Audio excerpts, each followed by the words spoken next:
नहीं मुनिवर, ये मेरा पुत्र राजकुमार दक्ष नहीं हो सकता, नहीं हो सकता। राजन, ये आपका ही पुत्र है जिस किसान को आपने फांसी की सजा सुनाई थी। उस किसान की पत्नी लक्ष्मी ने रानी यानी आपकी अर्धांगिनी को श्राप दिया था कि जैसे ही तुम्हारी संतान बड़ी होने लगेगी वैसे ही वो राक्षस योनि में प्रवेश करने लगेगा।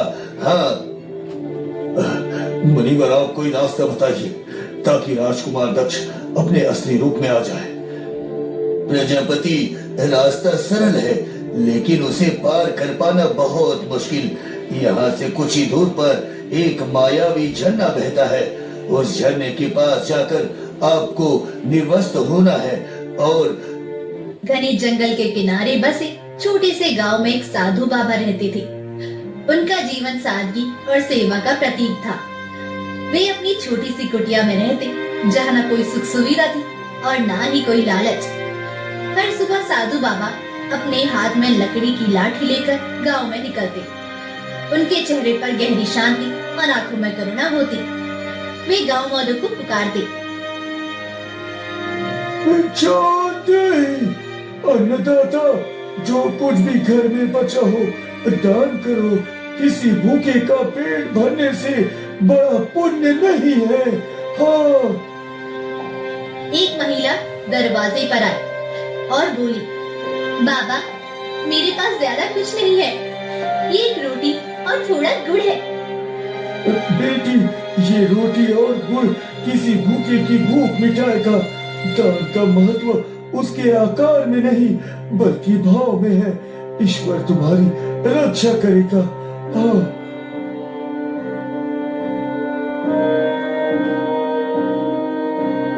बाबा, क्या भिक्षा मांगने में अपमान नहीं होता? नहीं पुत्र, जब मैं भिक्षा मांगता हूँ तो मैं अपनी सेवा का अवसर देता हूँ। ये अपमान नहीं, ईश्वर का आदेश है। बाबा, मेरी फसल बर्बाद हो गई है, घर में खाने को कुछ नहीं है। क्या करूं बाबा, मैं क्या करूं? पुत्र, ईश्वर पर विश्वास रखो। संकट में धैर्य और मेहनत ही समाधान है। फिर बाबा ने गांव के अन्य किसानों को बुलाया और कहा, जब हम मिल बांट कर नहीं चलेंगे तब तक कोई सुरक्षित नहीं रहेगा। जो कुछ भी बचा है उसे साझा करो। तुम्हारी एकता ही तुम्हारा बल है। हाँ।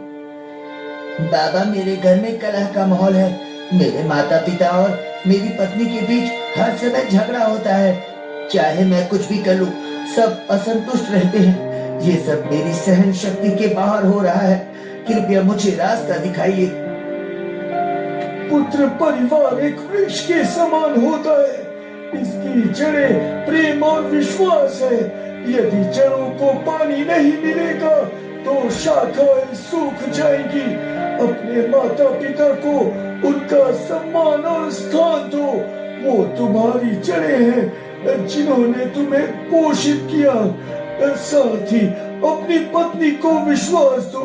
वो तुम्हारी साथी है, तुम्हारे जीवन का सहारा। जब तुम दोनों पक्षों को समान रूप में प्रेम दोगे तो कलह का अंत हो जाएगा।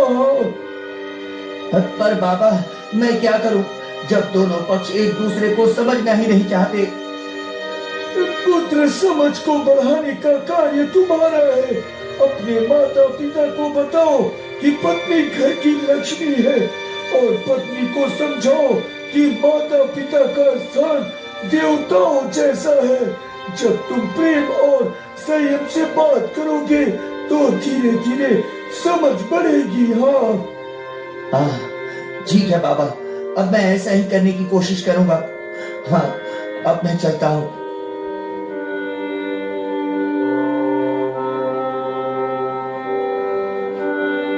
ऐसे ही साधु बाबा वे भिक्षा मांगकर अपना जीवन व्यतीत करते और गांव वालों के जीवन की समस्याओं के समाधान बताते। उनके उपदेशों से लोग मार्गदर्शन पाते थे। पास के राज्य में एक राजा और रानी रहते थे। उनका राज्य सुख शांति से भरा हुआ था। लेकिन उनके जीवन में एक गहरी कमी थी। वे संतानहीन थे। ये बात राजा को बहुत परेशान करती थी। एक राजा का कर्तव्य है कि वो अपने राज्य को एक योग्य उत्तराधिकारी दे। अगर मेरे बाद कोई ना हुआ तो इस राज्य का क्या होगा?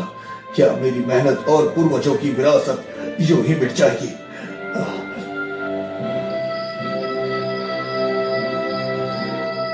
इसी चिंता में डूबे राजा ने कई रातें जागकर बिताई। एक दिन जब वे अपने कक्ष में पहुंचे तो देखा कि रानी खिड़की के पास बैठी आसमान के तारों को देख रही थी। उनकी आंखों में गहरी उदासी झलक रही थी। महारानी, तुम इतने चुप क्यों हो? तुम्हारे दिल में क्या बात है जो तुम्हें इतना व्याकुल कर रही है? महाराज, क्या एक स्त्री का जीवन बिना संतान के पूरा हो सकता है? हर माँ का सपना होता है कि उसकी गोद में एक नन्हा सा बच्चा खेले, उसकी हंसी से घर गूंजे, पर हमारी गोद सूनी है। मैं दिन रात यही सोचती हूँ, क्या कभी हमें ये सुख मिलेगा? रानी, मैं समझता हूँ तुम्हारा दर्द। ये दुख मेरे लिए भी असहनीय है, पर मैं हर उपाय करूंगा। हमें ईश्वर पर विश्वास रखना चाहिए।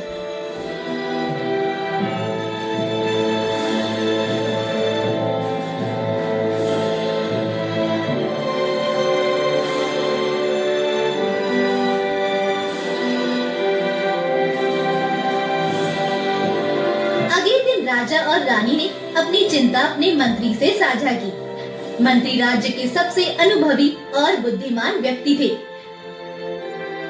महाराज, आपकी चिंता जायज है। एक राजा के लिए ये सोचना स्वाभाविक है कि उसके बाद राज्य कौन संभालेगा, परंतु मेरी माने तो हर समस्या का समाधान संभव है महाराज। मंत्री जी, अगर कोई रास्ता है तो हमें बताओ। हम हर कठिनाई सहने के लिए तैयार हैं। हाँ महाराज, मैंने सुना है कि पास के गांव में एक साधु बाबा रहते हैं। वो अद्भुत ज्ञान और साधना के धनी हैं। उन्होंने कई लोगों की समस्याओं का समाधान किया है। क्यों न हम उनके पास जाएं? हो सकता है कि आपकी चिंता का भी समाधान वहाँ मिले। साधु बाबा ही हमारे अंतिम सहारा हो सकते हैं। हमें तुरंत उनके पास जाना चाहिए महाराज। कल सुबह ही हम साधु बाबा के पास चलेंगे। मैं अपने राज्य और अपनी रानी के लिए हर उपाय करूंगा। ਅੱਖਾਂ ਵਿੱਚ ਚਮਕਦੇ ਸੁਪਨੇ ਅਤੇ ਦਰਸ਼ਨ ਦੀ ਇੱਛਾ, ਹਰ ਰੋਜ਼ ਇੱਕ ਨਵੀਂ ਯਾਤਰਾ, ਹਰ ਦਿਨ ਪੂਰੇ ਹੁੰਦੇ ਸੁਪਨੇ।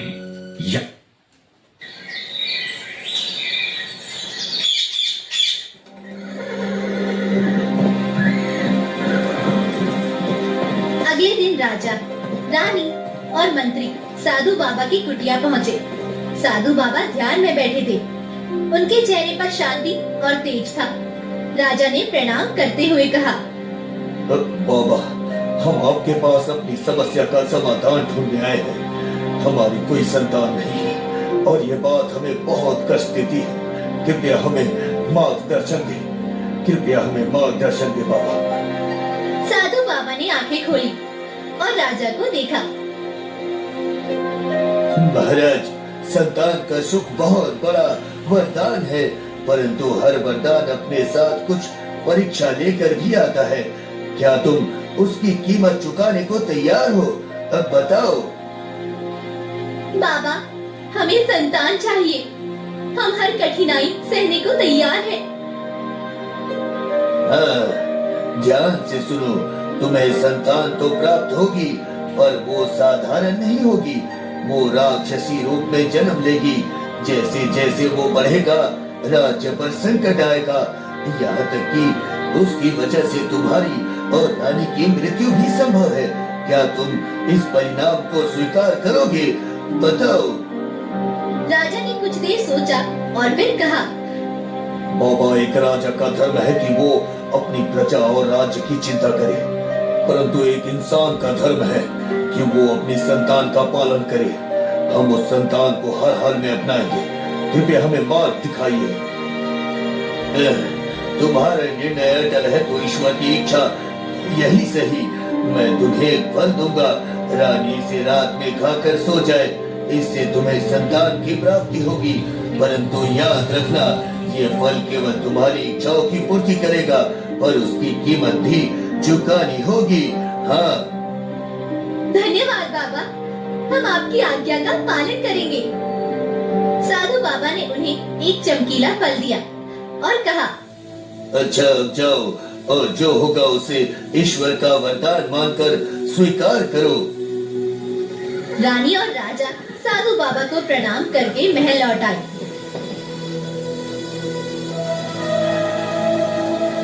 रानी ने बाबा के बताए अनुसार फल खाया और उसी रात कुछ अजीब सा हुआ। महाराज, ये मुझे क्या हो रहा है? क्या ये वही फल है जिसकी बात बाबा ने की थी? रानी विश्वास रखो, हमें जो दिया गया है वही हमारा भाग्य है। ईश्वर ने हमें संतान का सुख दिया है, ये हमारी खुशकिस्मती है। राजा और रानी का दिल घबराहट और उम्मीद के बीच डूबा हुआ था। फिर ऐसे ही 9 महीने बीत जाते हैं। फिर रानी ने दर्द से कांपते हुए आखिरकार एक बच्चे को जन्म दिया। जैसे ही रानी ने बच्चे को अपनी गोद में लिया, दोनों की आंखें भय से चौड़ी हो गई। बच्चा सामान्य नहीं था, उसकी त्वचा भूरी थी और सिर पर 2 बड़े सींग उग रहे थे। उसका चेहरा भी भयानक था, डरावनी आंखों से उसकी नजरें चमक रही थी। महाराज, क्या ये सचमुच हमारा बच्चा है? इसका रूप ये क्या है? रानी, ये हमारा बेटा है, चाहे जैसा भी हो, इसे हमारी गोदी में देखकर हमें खुशी महसूस होनी चाहिए। लेकिन इसका रूप, क्या इसे हमें इस रूप में स्वीकार करना होगा? रानी ने बच्चा अपनी गोद में लिया, लेकिन उसका मन कांप रहा था। उसकी गोद में सोने के बजाय ये एक खतरनाक और डरावना रूप था। राजा और रानी दोनों ही डर और संतान सुख की प्राप्ति के बीच उलझे हुए थे। रानी, हम संतान का सुख पाए, लेकिन इस रूप में क्या हम इसे अपने राज्य और अपनी प्रजा के सामने ले जा सकते हैं?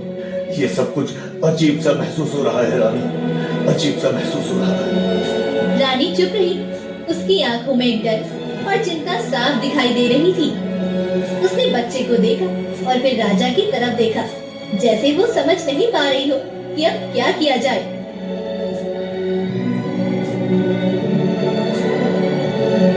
समय बीतने के साथ राजकुमार बड़ा होने लगा, लेकिन उसके साथ ही राज्य पर संकट भी पड़ने लगा। अकाल पड़ने लगा।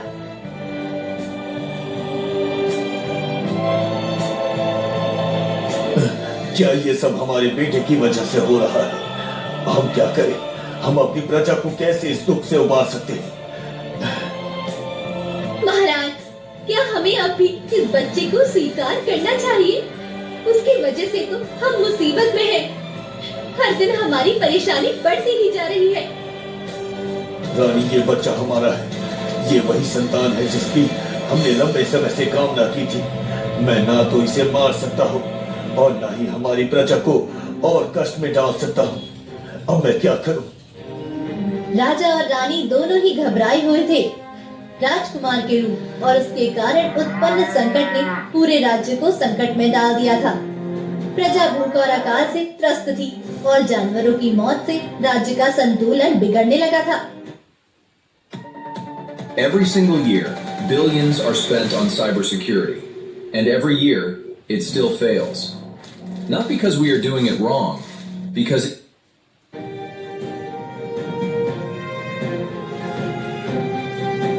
मंत्री जी, ये स्थिति दिन ब दिन गंभीर होती जा रही है।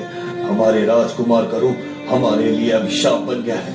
हमें संतान का सुख मिला, लेकिन वो सुख हमारी प्रजा और राज्य के लिए संकट बन गया है। अगर इस समस्या का कोई हल है तो वो कहाँ मिलेगा? महाराज, रामलाल जो एक साधारण किसान था, उसे भी यही संकट का सामना करना पड़ा था।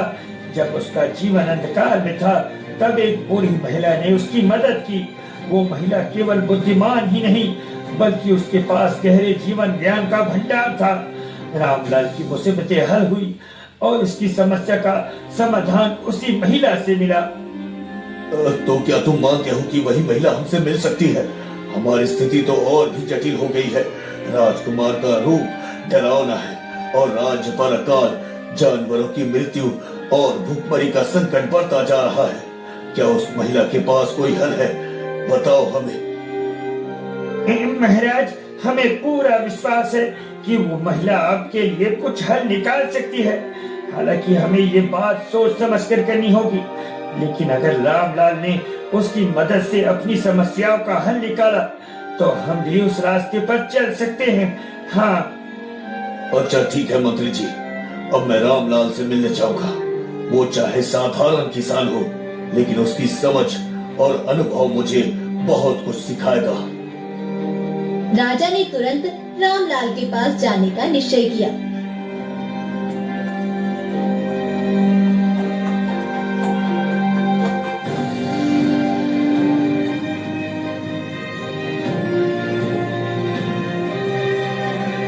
रामलाल, मेरा राजकुमार एक राक्षसी रूप का है।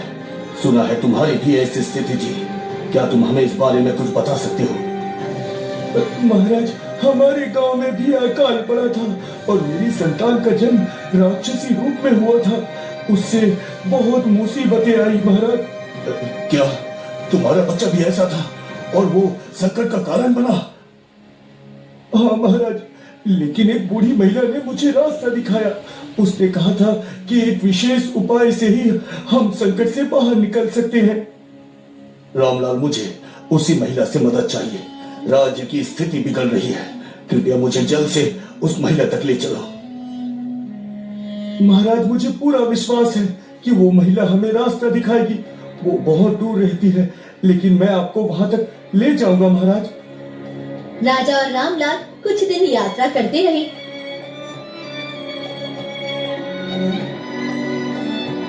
अंततः एक गहरे जंगल में उस बूढ़ी महिला के पास पहुंचे। महारानी, हम एक बड़े संकट में हैं। मेरी संतान राक्षसी रूप में पैदा हुआ है और राज्य में अकाल और कष्ट बढ़ते जा रहे हैं। क्या आप हमें उसका उपाय बता सकती हैं? राजा, आपकी समस्या गहरी है, लेकिन समाधान भी पास में है। जंगल में एक मायावी बाज और एक श्रापित चिड़िया है। यदि तुम चिड़िया की मदद करोगे और बाज को हराओगे तो तुम्हें एक रास्ता मिलेगा। मायावी बाज और श्रापित चिड़िया, मुझे क्या करना होगा? ये एक कठिन कार्य होगा राजा, लेकिन तुम अकेले ही इस यात्रा पर जाओगे। ये तुम्हारा कार्य है और तुम्हें अपना साहस और बुद्धि से काम लेना होगा। मैं और रामलाल यही रुकेंगे, क्योंकि तुम्हारे रास्ते पर हमें नहीं जाना चाहिए। ये तो एक खतरनाक कार्य लगता है। महाराज, मैं जानता हूँ कि ये कठिन है, लेकिन वो महिला सही कह रही है। ये आपकी यात्रा है और आपको ही ये काम करना होगा। मैं भी चाहता हूँ कि आप सफल हो, लेकिन ये मार्गदर्शन सिर्फ आपके लिए है। यदि ये वही रास्ता है जो मेरे राज्य और मेरे पुत्र की मुसीबतें हल करेगा, तो मुझे ये यात्रा करनी ही होगी। हाँ। राजा ने बूढ़ी महिला और रामलाल को प्रणाम किया और जंगल की ओर बढ़ने लगा। रास्ता घना और डरावना था, लेकिन राजा ने अपने दिल में विश्वास रखा। मैं इस यात्रा को पूरा करूंगा। इस संकट से हमें बाहर निकलना है और मेरे राज्य में शांति लौटेगी। राजा ने जंगल की घनी झाड़ियों और पेड़ों को पार किया। वो काफी समय तक चलता रहा और अचानक उसने एक जगह पर देखा। एक सुंदर चिड़िया अपने अंडों के पास बैठी थी। राजा रुककर उसकी ओर ध्यान से देखने लगा। कुछ ही क्षणों में राजा ने देखा कि आसमान में एक काले रंग का बड़ा बाज तेजी से उड़ते हुए नीचे आ रहा है। बाज की आंखें लाल थी और वो बड़ी चपलता से चिड़िया के अंडों की ओर बढ़ रहा था। जैसे ही बाज ने चिड़िया के पास पहुंचने की कोशिश की, चिड़िया ने डर के मारे जोर से चीखना शुरू कर दिया। मुझे कोई बचाओ, ये बाज है, वो मेरे सारे अंडे खा जाएगा। तुम इस निर्दोष चिड़िया के अंडे नहीं खा सकते। रुको। तुम उस लड़ने का साहस कैसे कर सकती हो राजा? मैं मायावी बाज हूँ जो तुम्हारे जैसे इंसान से डरने वाला नहीं। हाँ।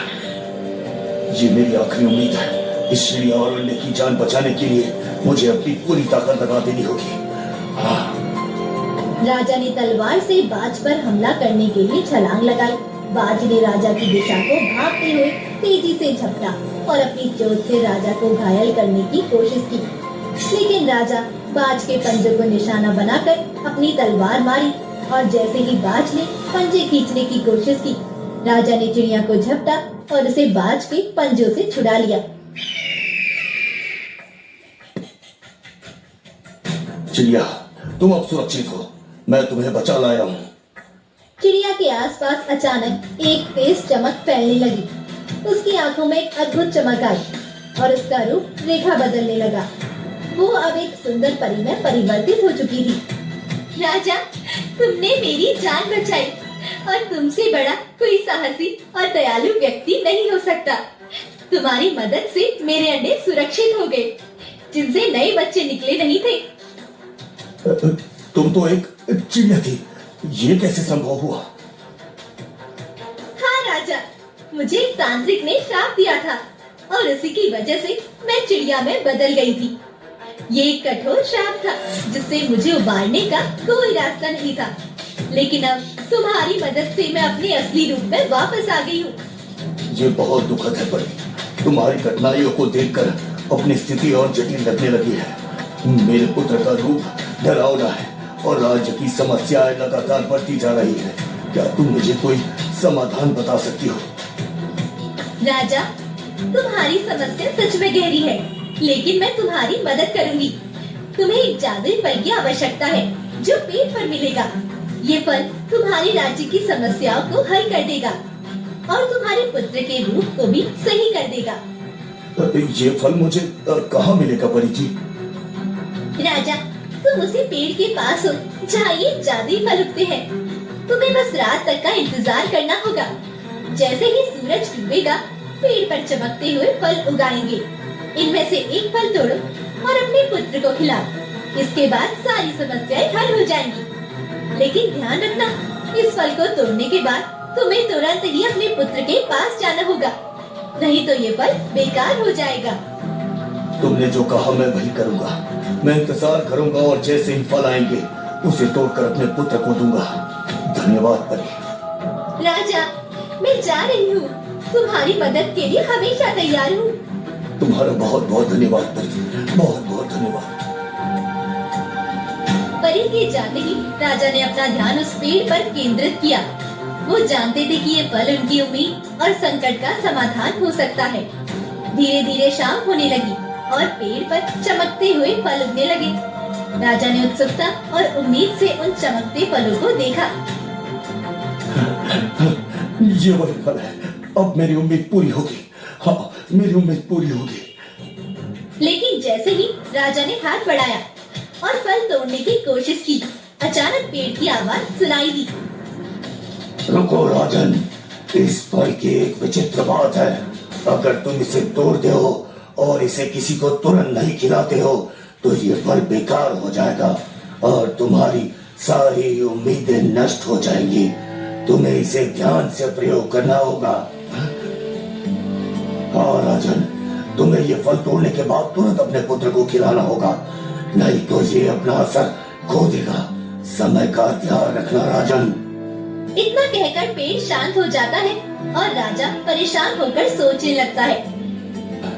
अगर ये फल असर नहीं करता तो क्या होगा? मेरे राजकुमार का इलाज नहीं हो पाएगा, वो ऐसे ही रहेगा। फिर राज्य में अकाल, भूखमरी और संकट और बढ़ेंगे। मेरी प्रजा भी मरेगी और मैं अपने पुत्र को खो दूंगा। नहीं नहीं, ऐसा नहीं होने दूंगा मैं।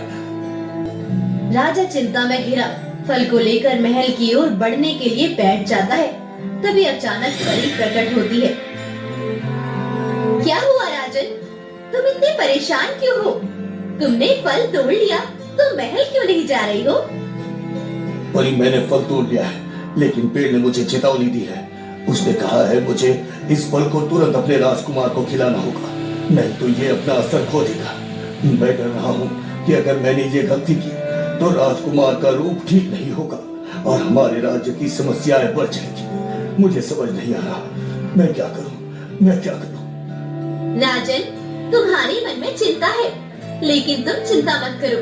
तुमने सही रास्ता चुना है। अब मैं तुम्हारी मदद करूंगी। तुम मेरी मदद करोगी? पर कैसे? तुम इस फल को ले लो और मैं तुम्हें तुरंत महल पहुंचा दूंगी।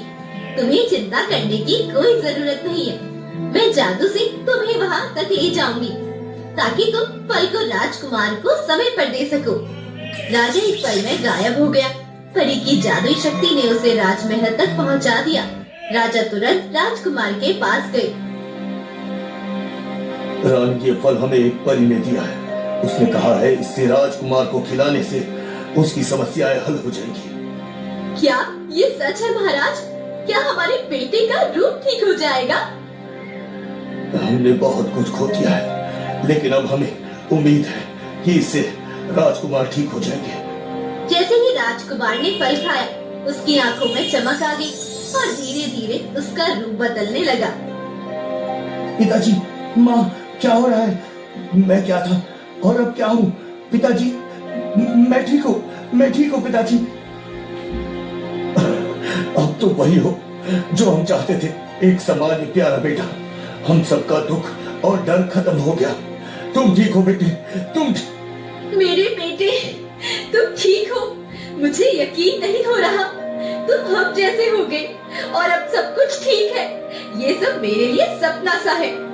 राजकुमार का रूप ठीक होते ही राज्य में शांति लौट आई। अकाल का प्रभाव घटने लगा। जानवरों की मृत्यु रुक गई और प्रजा खुशहाल होने लगी। राजा और रानी का दिल भर आया और उन्होंने भगवान का धन्यवाद किया कि उनका संकट समाप्त हुआ।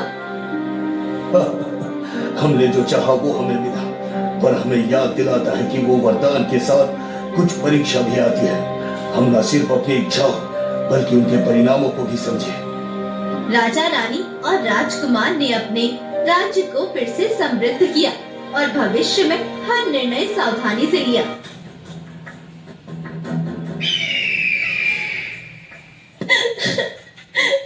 देखो जी, ये हार मुझे दे दो।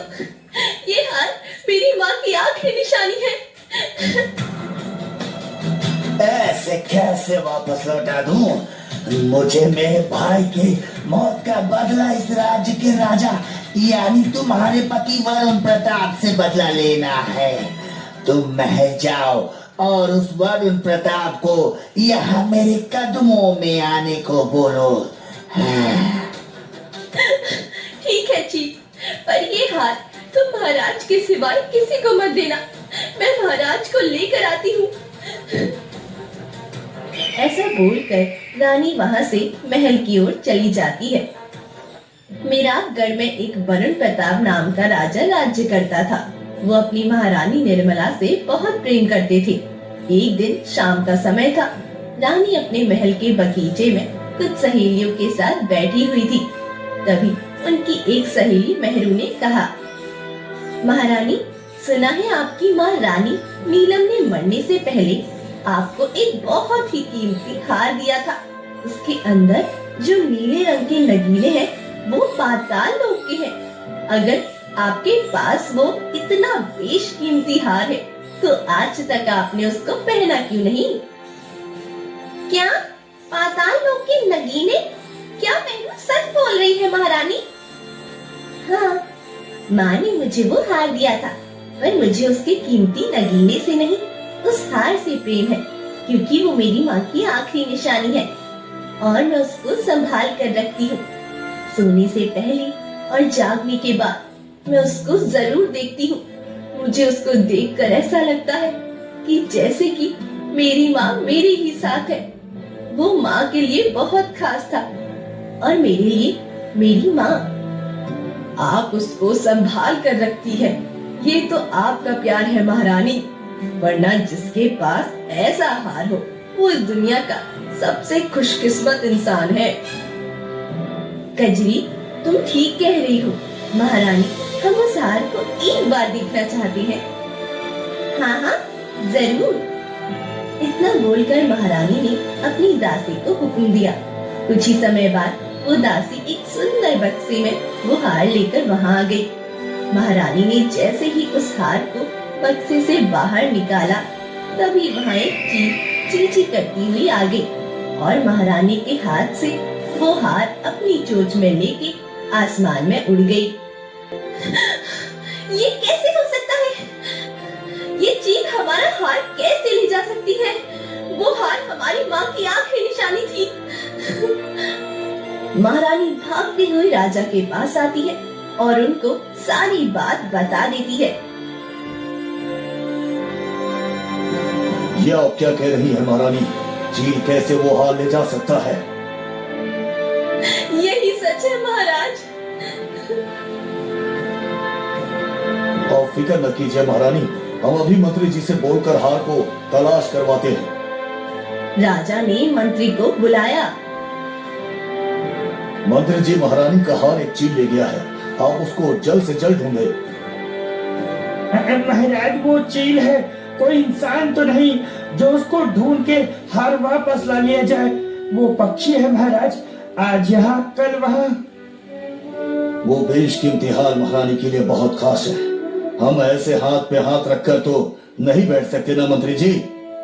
महाराज गांव में कुछ पक्षी पकड़ने वाले लोग भी हैं, आप बोलो तो उनको महल बुलवा लेता हूँ, वो महारानी का हार ढूंढने में हमारी मदद कर सकते हैं। हाँ अच्छा ठीक है, तुम गांव में डुगडुगी पिटवा दो, जो कोई भी महारानी के उस हार को ढूंढ कर लाएगा, महाराज उसको उपहार में आधा राज्य देंगे और राजकुमारी का विवाह भी उसी आदमी से करा दिया जाएगा।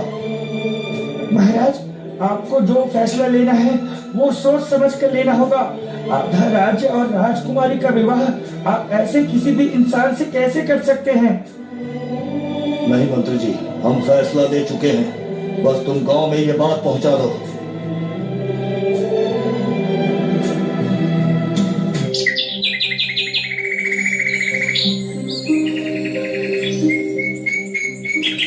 और गांव में ये डुगडुगी पिटवा दी। सुनो सुनो सुनो, महारानी निर्मला का हार एक चील लेके उड़ गया है। जो कोई भी उस चील से वो हार लेकर आएगा, राजा उसका विवाह राजकुमारी से कराएंगे। इतना ही नहीं, उसको आधा राज्य भी दिया जाएगा। सुनो सुनो सुनो। राजा ने आधा राज्य देने की यदि बात कही है तो कोई ना कोई इसका बड़ा कारण होगा, परंतु हम तो चील के पास जा भी नहीं सकते, हमें तो बहुत ही भयानक लगता है चील। ये हमारे बस की नहीं है भैया। हम सालों से दिन रात मेहनत कर रहे हैं, आज तक कच्ची छत को ठीक नहीं करा पाए। आधा राज्य लेने के लिए हम उस चील को ढूंढ ही सकते हैं भाई। गांव के कुछ लोग बहुत ही शिद्दत से उस चील को ढूंढने लगे। उन्हीं लोगों में से एक रमन नाम का लालची किसान भी था। अरे उस चील को तो मैं ही ढूंढूंगा और राजमहल का आधा हिस्सा नहीं पूरा हिस्सा लूंगा। राजकुमारी से विवाह करने के बाद मैं राजा को मूर्ख बनाकर पूरा राज्य हड़प लूंगा और राजकुमारी और ये राज्य मेरे कदमों में होगा। फिर वो सोचते हुए जंगल की ओर बढ़ने लगा। अरे जंगल में मेरा मित्र भेड़िया है ना, अब वही मेरी मदद करेगा। हाँ इतना सोचकर वो जंगल में पहुंच गया। भेड़िया मुंह लटकाए बैठा हुआ था। क्या हुआ मित्र, ऐसे मुंह क्यों लटकाया है? कुछ नहीं भाई, तुम बताओ कैसे आना हुआ? अरे मैं यहाँ एक काम से आया हूँ, मुझे एक चील की तलाश है। मुझे उस चील से रानी का हार चाहिए, बदले में मैं तुमको एक ताजा बकरी का मांस खिलाऊंगा। हाँ ठीक है, मैं तुम्हारी मदद जरूर करूंगा, पर तुम अपना वादा याद रखना, ठीक है? हाँ हाँ ठीक है, मुझे सब कुछ याद रहता है। मैं उस चील को तो नहीं जानता, परंतु इसी जंगल में मेरी एक मित्र है लोमड़ी, वो हमें उस चील तक ले जा सकती है। तुम तो जानते ही हो लोमड़ी दिमाग कितनी तेज होती है। हाँ अच्छा ठीक है, हमें जल्द से जल्द तुम्हारी मित्र के पास जाना चाहिए, उससे पहले कि उस चील को कोई और ढूंढ ले। हमें तुरंत उसकी तलाश में निकलना चाहिए। हाँ।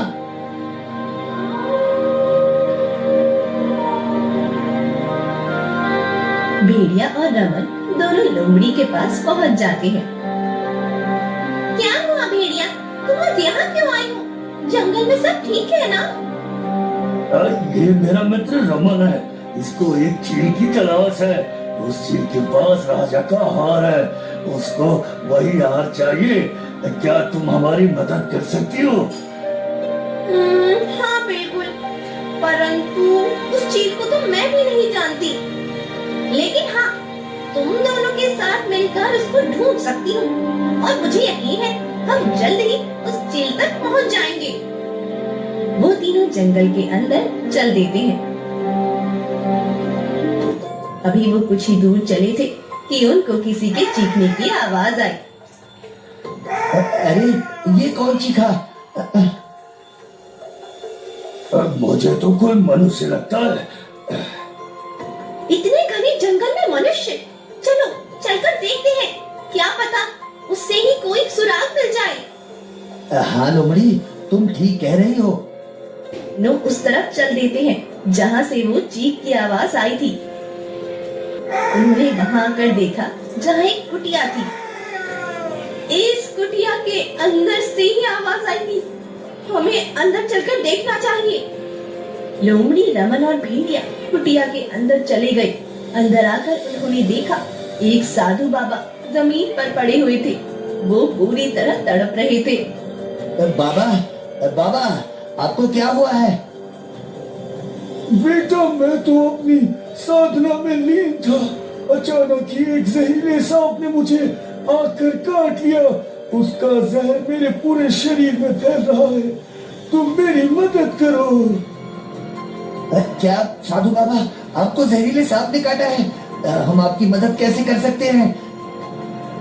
तुम मेरी मदद करो, बदले में मैं तुमको वो दे सकता हूँ जो तुम चाहते हो। साधु बाबा, हमें उस चील का पता चाहिए जो महारानी का हार लेकर भाग गई है। क्या हमें उस चील के बारे में बता सकते हैं? वो कहाँ मिलेगी? हाँ हाँ, बिल्कुल बता सकता हूँ, परंतु उससे पहले तुमको मेरे प्राण बचाने होंगे। हाँ। ठीक है, आप हमें उपाय बताइए। यहाँ से आगे चलकर तुमको एक विराली का जंगल मिलेगा। उसी जंगल में शपूर नाम का एक चील रहता है। वो चील एक घास पेड़ की रक्षा करता है। उस पेड़ में जो पत्तियां हैं वो कोई साधारण पत्तियां नहीं, वो बहुत ही खास और जादुई किस्म की पत्तियां हैं। दुनिया के बड़े से बड़े विष को वो पत्तियां पल भर में काट सकती है। यदि तुम उस पेड़ की कुछ पत्तियां ले आओ तो मैं तुमको चील तक जाने का रास्ता बता दूंगा। परंतु ध्यान रहे, शपूर तुमको इतनी आसानी से पत्तियां लेने नहीं देगा। तुमको उसे मूर्ख बनाना होगा अपनी बातों से। हाँ, आप उसकी चिंता ना करें साधु बाबा। मेरे साथ मेरे दो तेज दिमाग वाले मित्र हैं। हम अवश्य वो पत्तियां लेकर आएंगे। हाँ। रमन, लोमड़ी और भेड़िया तीनों ही विराली के जंगल की ओर चल पड़ी। कुछ ही देर में वो उस पेड़ के पास पहुंच जाते हैं जिसकी रक्षा शपूर करता था। वो तीनों कुछ दूरी पे एक पेड़ के पीछे खड़े हो गए। ये तो देखने में बहुत ही भयानक है। इसकी लाल आंखें, ऐसा लग रहा है ये हमें जलाकर राख कर देगा। प्यारी लोमड़ी, जिन तो आग से ही बने होते हैं। क्या तुमने पहली बार जिन देखा है? हाँ? नहीं, ऐसा नहीं है। मैंने पहले भी जिन देखे हैं, पर ऐसा खतरनाक तो पहली बार देख रही हूँ। हम में से एक एक करके शपूर के पास जाओ और उसको अपनी बातों में उलझाओ और कुछ पत्तियां ले लो। जल्दी करो। हाँ, ये ठीक रहेगा। मैं जाता हूँ। भेड़िया जिन की तरफ बढ़ा और उसके पास जाकर बोला, मेरे प्यारे जिन, मेरी मदद करो। मैं बूढ़ा हो गया हूँ, अपने आप पानी तक नहीं पी सकता। कल से प्यासा हूँ। पास में एक नदी है, क्या तुम मेरे साथ चलकर उस नदी का पानी मुझे पिला सकते हो? मैं तुम्हारी मजबूरी को समझ रहा हूँ, परंतु मैं यहाँ इस पेड़ की रक्षा कर रहा हूँ, यहाँ से हिल भी नहीं सकता। तुमको आगे कोई और मिल जाएगा, तुम उससे मदद ले लेना। जाओ। अब मैं पूरा जंगल घुमाया हूँ, मुझे कोई नहीं मिला। प्यास के मारे मेरे गले के कांटे खड़े हो गए। मेरी मदद करो। माफ करना, पर मैं तुम्हारी सहायता नहीं कर सकता। ये सुनकर भेड़िया निराश होकर वहाँ से आ गया और अपने साथियों से बोला, मुझे नहीं लगता कि ये जिन हमें पत्तियां लेने देगा। ये तो चट्टान की तरह जम गया है इस पेड़ के पास। तुम चिंता ना करो, मैं कुछ करती हूँ। इतना बोल के लोमड़ी आगे बढ़ गई। वो जिनके सामने जाकर बोली, क्या आपने अभी मेरे बच्चों को यहाँ से गुजरते देखा है? मैं सिर्फ इस पेड़ पर नजर रखता हूँ, मुझे नहीं पता लोमड़ी।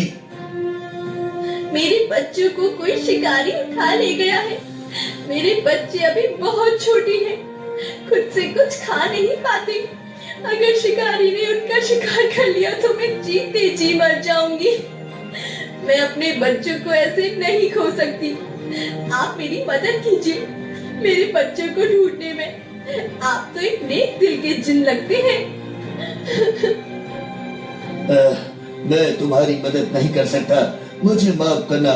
तुम आगे किसी के पास जाओ, हो सकता है वो तुम्हारी मदद कर दे। क्या आपको एक माँ पे तरस नहीं आता? अब मैं क्या करूं, मैं भी मजबूर हूँ।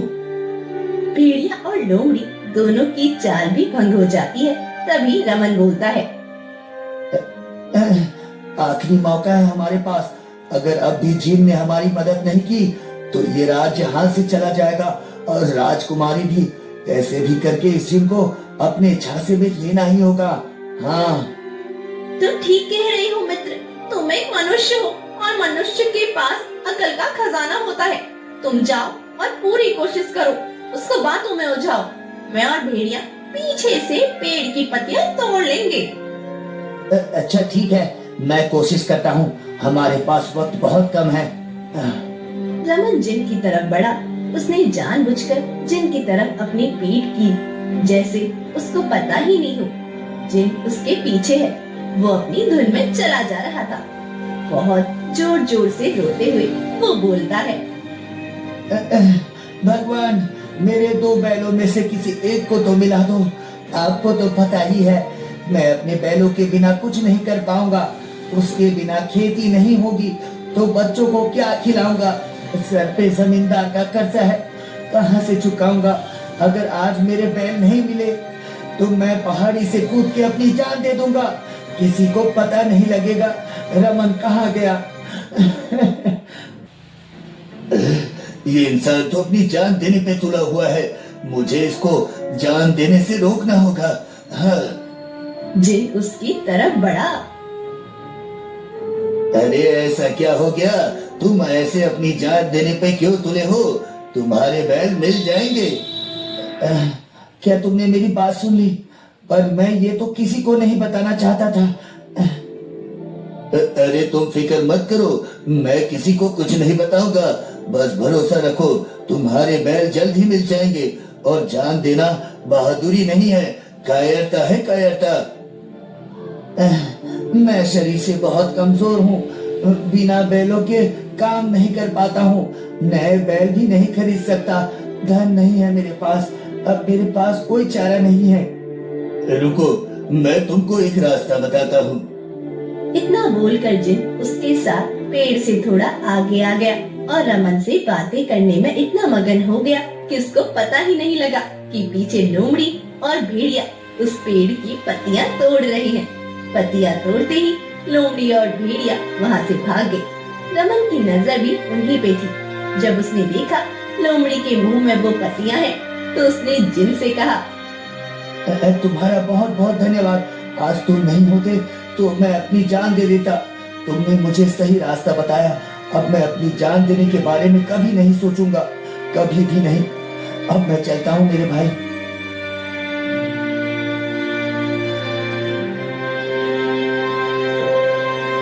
इतना बोलकर रमन भेड़िया और लोमड़ी के पास आ गया। वो पेड़ की पत्तियां लेके साधु बाबा की कुटिया में आए। रमन ने कुछ जल के साथ वो पत्तियां मिलाई और साधु बाबा को दे दी। साधु बाबा कुछ ही समय में बिल्कुल ठीक हो गए। तुमने मेरी जान बचाई है। अब मैं भी अपना वचन पूरा करूंगा। इस जंगल के पहाड़ में जो घोंसला है वो चील उसी घोंसले में रहता है और वो हार अभी तक उसी चील के पास है। हाँ। ये सुनकर तीनों बहुत खुश हुए और पहाड़ी की ओर चल पड़े। पहाड़ी के ऊपर जाकर उनको वो घोंसला मिल गया जो साधु बाबा ने बताया था। उस घोंसले के अंदर वो चील उसी हार के साथ बैठा हुआ था जिसकी तलाश रमन को थी। अरे प्यारे चील, तुम हमें ये हार दे दो, बदले में जो आपको चाहिए हम आपको दे देंगे। हाँ, ये हार तो वैसे भी मेरे किसी काम का नहीं। अगर तुमको ये हार चाहिए तो तुमको मेरी 3 शर्त पूरी करनी होगी। हाँ। अच्छा, क्या शर्त है तुम्हारी, बताओ। मेरी पहली शर्त, राजा को मेरे सामने लाना होगा। दूसरी शर्त, राजा अकेला होना चाहिए। मंत्री या राजमहल का कोई भी आदमी उसके साथ नहीं होना चाहिए। और तीसरी शर्त, राजा को मुझसे माफी मांगनी होगी। हाँ। पर राजा ये तुम्हारी तीनों शर्तें पूरी क्यों करेंगे? हाँ, वो राजा है, कोई आम आदमी नहीं। तो ये हार भी कोई आम हार नहीं है। अगर राजा को ये हार चाहिए तो उसको मेरी तीनों शर्त को माननी होगी। अब तुम तीनों यहाँ से जाओ और राजा को मेरा पैगाम दो। इतना बोलकर चील वहाँ से वो हार अपनी चोंच में लेके उड़ गया। अब तो ये सब राजा को बताना ही होगा। हाँ, तुम ठीक कह रही हो। मैं महल जाता हूँ और राजा को लेके आता हूँ। राजा अवश्य मेरे साथ यहाँ आ जाएंगे। ये हार उनको हर कीमत पे चाहिए। हाँ।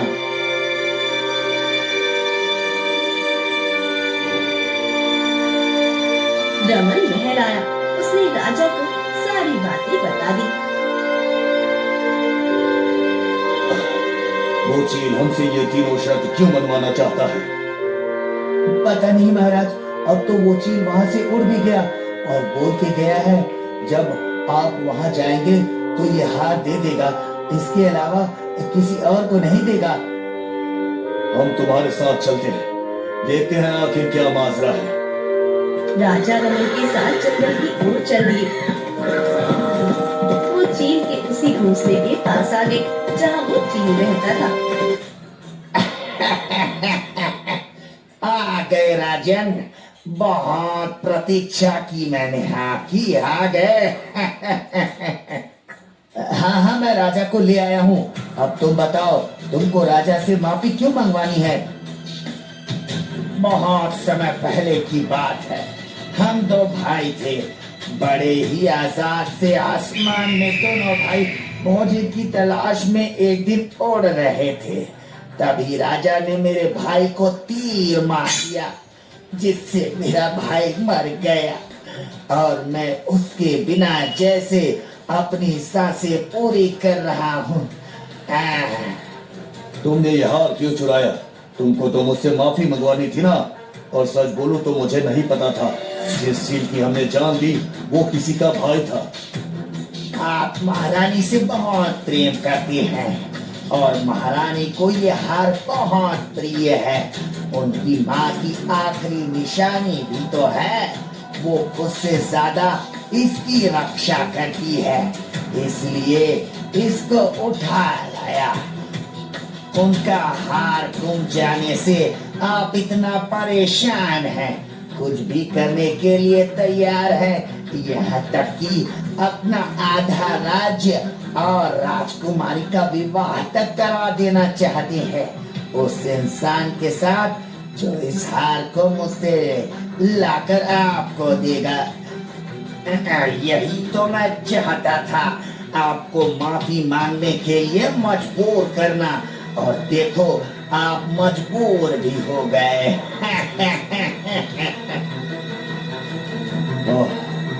गलती तो मुझसे हुई है, हमने तुम्हारे भाई को मार डाला। अब समय रहते इस गलती को ना सुधार पाए तो हमसे बड़ा बदनसीब कोई नहीं होगा।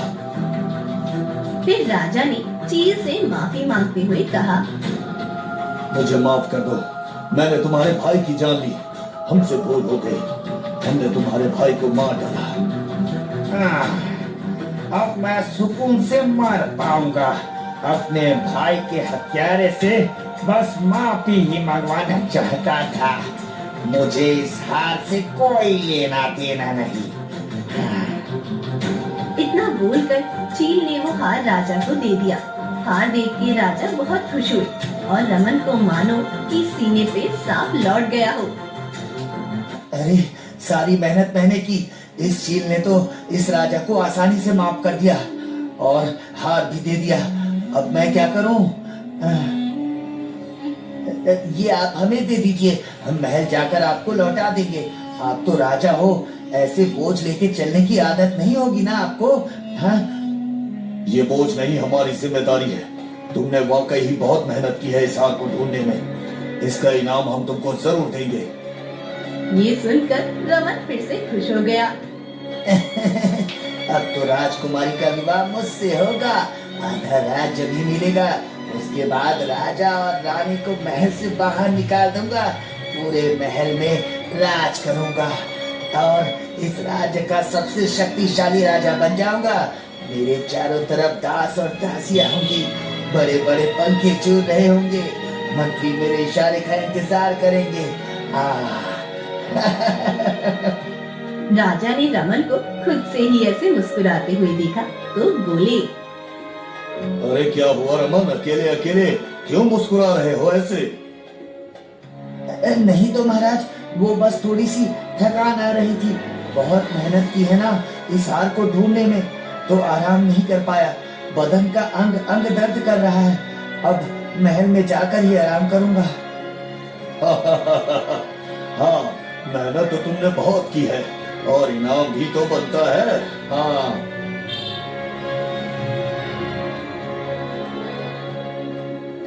राजा ने महल आकर रमन को कुछ धन दिया और विदा कर दिया। न उसको राजकुमारी मिली न आधा राज्य, वो हार मलते रह गया। मुझे छोड़ दो, मेरे बच्चे भूखे हैं, वो मेरी राह देख रहे होंगे। मैं एक बार अपने बच्चों से मिलकर आ जाऊं, उसके बाद तुम मुझे मार देना, मुझे छोड़ दो। ओहो ठीक है, अगर मैंने तुझे नहीं मारा तो मेरा परिवार भूखा रह जाएगा। बात तो बराबर ही है, मैं भी तुम्हारे साथ चलूंगा। पता नहीं तू बच्चों को बीच में लाकर कहीं अब भाग गई तो? अब शिकारी भी उस हिरणी के साथ चला जाता है। सरधनपुर राज्य के एक छोटे से गांव में भिक्षु नाम का एक शिकारी रहता था। शिकार करना उसका शौक था और लालच उसकी आदत। उस दिन भी वो हाथ में कुछ पैसे पकड़े जब घर आया तो उसकी पत्नी पायल चिल्ला उठी, आज किस बेगुनाह पक्षी को मारकर लाई है ये धन? आपको बेजुबान जानवरों पर जरा भी दया नहीं आती जी। अरे कैसी दया, इस धन को देख, इसे देखकर बस खुशी ही खुशी मिलती है। हाँ। एक बार तो सोचिए ना जी, मासूम परिंदों और जानवरों को मारकर आप बेच देते हो। इस धन से हमारा कैसे कल्याण होगा? अरे पाप लगेगा हमें इस धन से, पाप। अरे ज्यादा ज्ञान मत दे मुझे, ठीक है? सबसे बड़ी ताकत होती है धन, और मुझे धन चाहिए जो मुझे शिकार से मिलता है। और ये पाप और कुछ नहीं होता। हाँ? अरे पर मेरी बात तो। अरे बस कर भाग्यवान, तू 1000 बार बोलेगी तो भी मैं नहीं छोड़ूंगा शिकार करना। चल अब सोने दे मुझे, शिकार करके थक गया हूँ मैं। हाँ। इतना बोलकर शिकारी सोने चला जाता है।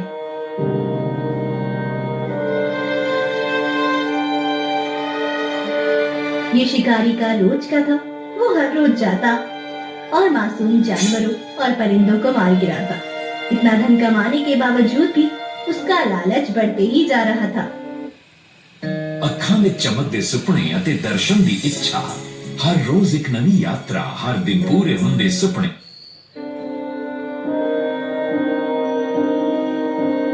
और उस दिन भी वो शिकार पर निकला था। अरे कमाल है, इतना देर से शिकार ढूंढ रहा हूँ पर कुछ भी नजर नहीं आ रहा। लगता है मुझे और आगे जाना पड़ेगा। हाँ,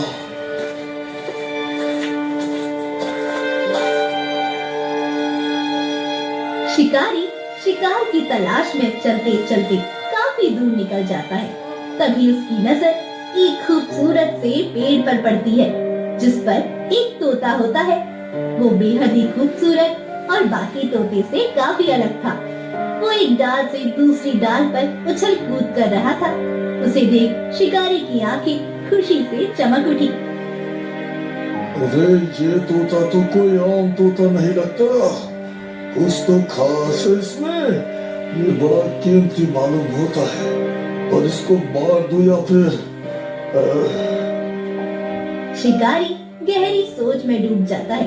तभी वो खुशी से उसके दिमाग की बत्ती जलती है और खुद से कहता है, अरे नहीं नहीं, अगर इसको मारूंगा तो कुछ ही पैसे में जाएगा। ये तोता खास नस्ल का मालूम होता है। एक काम करता हूँ, इसे अपने जाल में फंसा लेता हूँ। किसी अमीर इंसान को बेच दूंगा, बड़ा धन मिलेगा। हाँ, ये सही रहेगा। शिकारी ने अपनी अकल लगाई और अपने पास मौजूद सामान से एक ना दिखने वाला जाल बिछा दिया। हाँ, जाल तो बिछा दिया, अब बस इसे अपने जाल में फंसाने के लिए चारा डालता हूँ, तभी ये जाल में फंसेगा। शिकारी ने कुछ दाने डाले।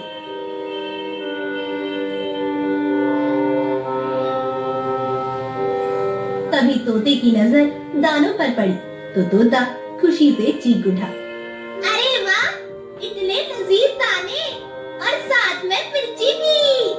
इतने दिन बाद आज तो मेरी किस्मत मेहरबान हो गई। तोता बिना समय गवाए उस खाने पर टूट पड़ा। दूसरे ही पल वो जाल में फंस गया और शिकारी ने तुरंत उसे पकड़कर पिंजरे में कैद कर लिया। मुझे छोड़ दो, मुझे जाने दो, मुझे कैद मत करो, मेरी आजादी मुझसे मत छीनो। अरे ऐसे कैसे छोड़ दूं? अरे तेरी कैद ही तो मुझे धनी बनाएगी। हाँ, और तुझे किसी अमीर ग्राहक को बेचकर बड़ा धन कमाऊंगा। चल मेरे साथ। हाँ। ये देख तोते की आंखों में आंसू आ जाते हैं।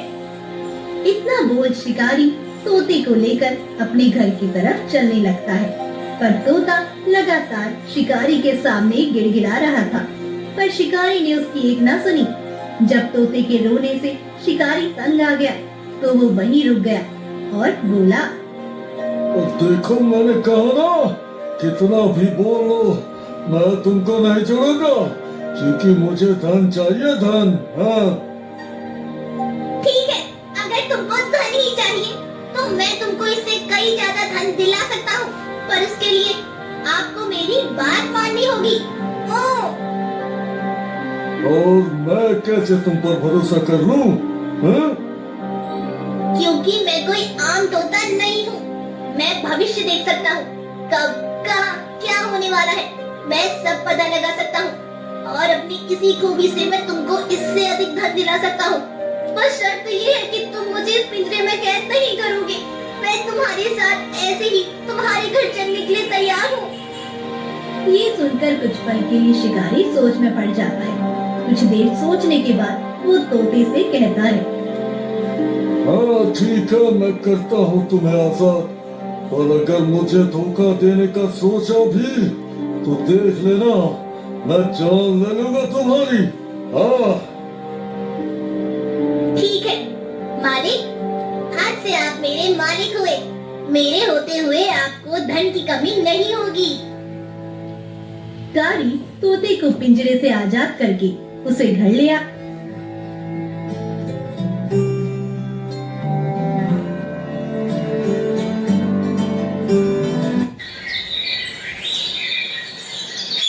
अगले दिन शिकारी ने पूछा, अब तो बताओ कैसे मिलेगा मुझे धन? हाँ, कैसे मिलेगा? मैं जानता हूँ क्या होने वाला है। इस राज्य सरदानपुर के राजा की बेटी शिवक से चोरी चुपके मिलने जाती है। अरे तो उसमें मैं क्या करूँ? अगर राजकुमारी शिविका किसी युवक से मिलती है तो? हाँ? यही तो बात है।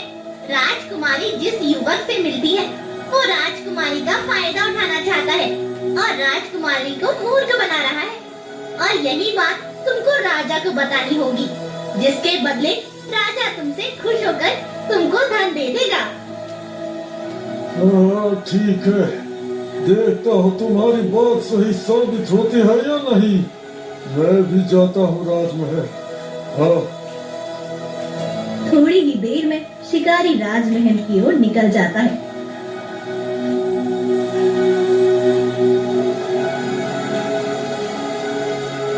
और थोड़ी ही देर में वो राजा के समक्ष खड़ा था। कहो युवक, क्या समस्या है तुम्हारी? किस लिए आए हो यहाँ?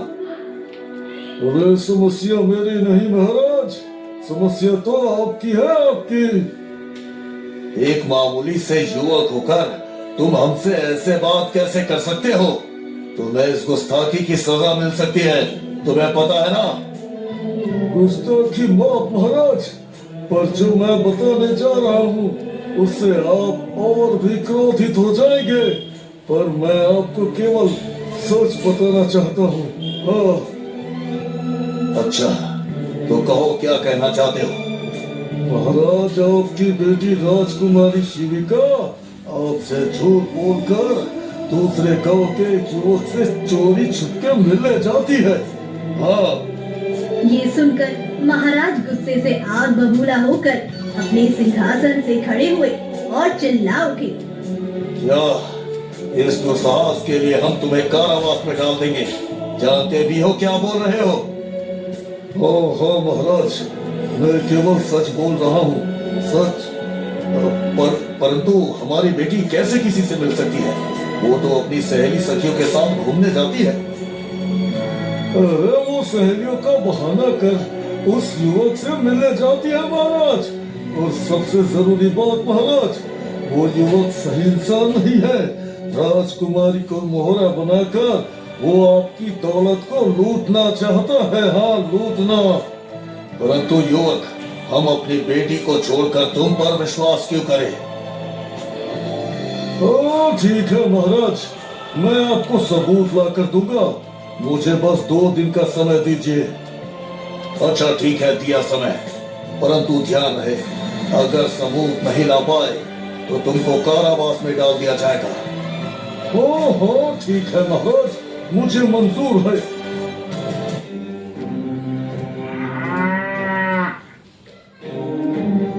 शिकारी बाहर आकर सोचने लगता है, ओह, बुरे फंस गए बेटा। अगर सबूत न ला पाए और तोते की कहीं बात झूठ निकली तो मैं तो बेमौत मारा जाऊंगा। हे भगवान, अब तो बुरा फंसे। फिर अब पता लगाना ही होगा कि आखिर सच क्या है। हाँ।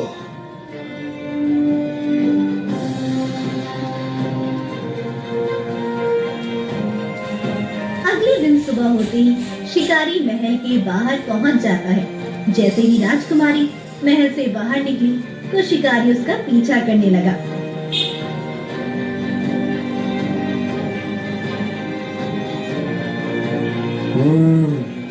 अब राजकुमारी का पीछा करता हूँ, देखता हूँ कहाँ जाती है।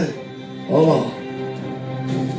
राजकुमारी चलते चलते राज्य से दूर एक गांव में पहुंच जाती है और एक छोटे से बाग में एक युवक के गले मिल जाती है, जिसे देख शिकारी खुशी से उछल पड़ा। इसका मतलब तोते की बात सच हुई। अब तो मुझे इतना सारा धन मिल जाएगा कि शिकारी वापस लौट आता है और अगले दिन सुबह होते ही राजा के महल में पहुंच जाता है। कहो युवक, क्या सबूत लेकर आए हो? महाराज, सबूत के लिए आपको हमारे साथ चलना होगा, वो भी तुरंत महाराज, तुरंत। अच्छा ठीक है, ये तुम्हारा आखिरी मौका है युवक, वरना तुम जानते ही हो हम क्या करेंगे तुम्हारे साथ। शिकारी राजकुमारी का पीछा करते हुए उसी जगह तक पहुंच जाता है राजा के साथ, जहां राजकुमारी उसी युवक के साथ थी। ये देख राजा के होश ही उड़ गए। राजा जाकर राजकुमारी को वापस अपने साथ ले आता है और उस युवक को कारावास में डाल देता है। शिकारी भी वहीं पे होता है। राजा शिकारी से बहुत प्रसन्न होता है। हम तुमसे बहुत प्रसन्न हुए युवक, तुमने उस चालाक आदमी से हमारी राजकुमारी की रक्षा की। इसके बदले में हम तुम्हें एक तोहफा देना चाहते हैं। राजा प्रसन्न होकर शिकारी को बहुत सारा धन दे देता है, जिसे देख खुशी से शिकारी की आंखें चमक उठती हैं। अरे वाह, एक ही बार में इतना सारा धन! मान गए अपने तोते को, अब तो मैं और भी अधिक धन कमाऊंगा।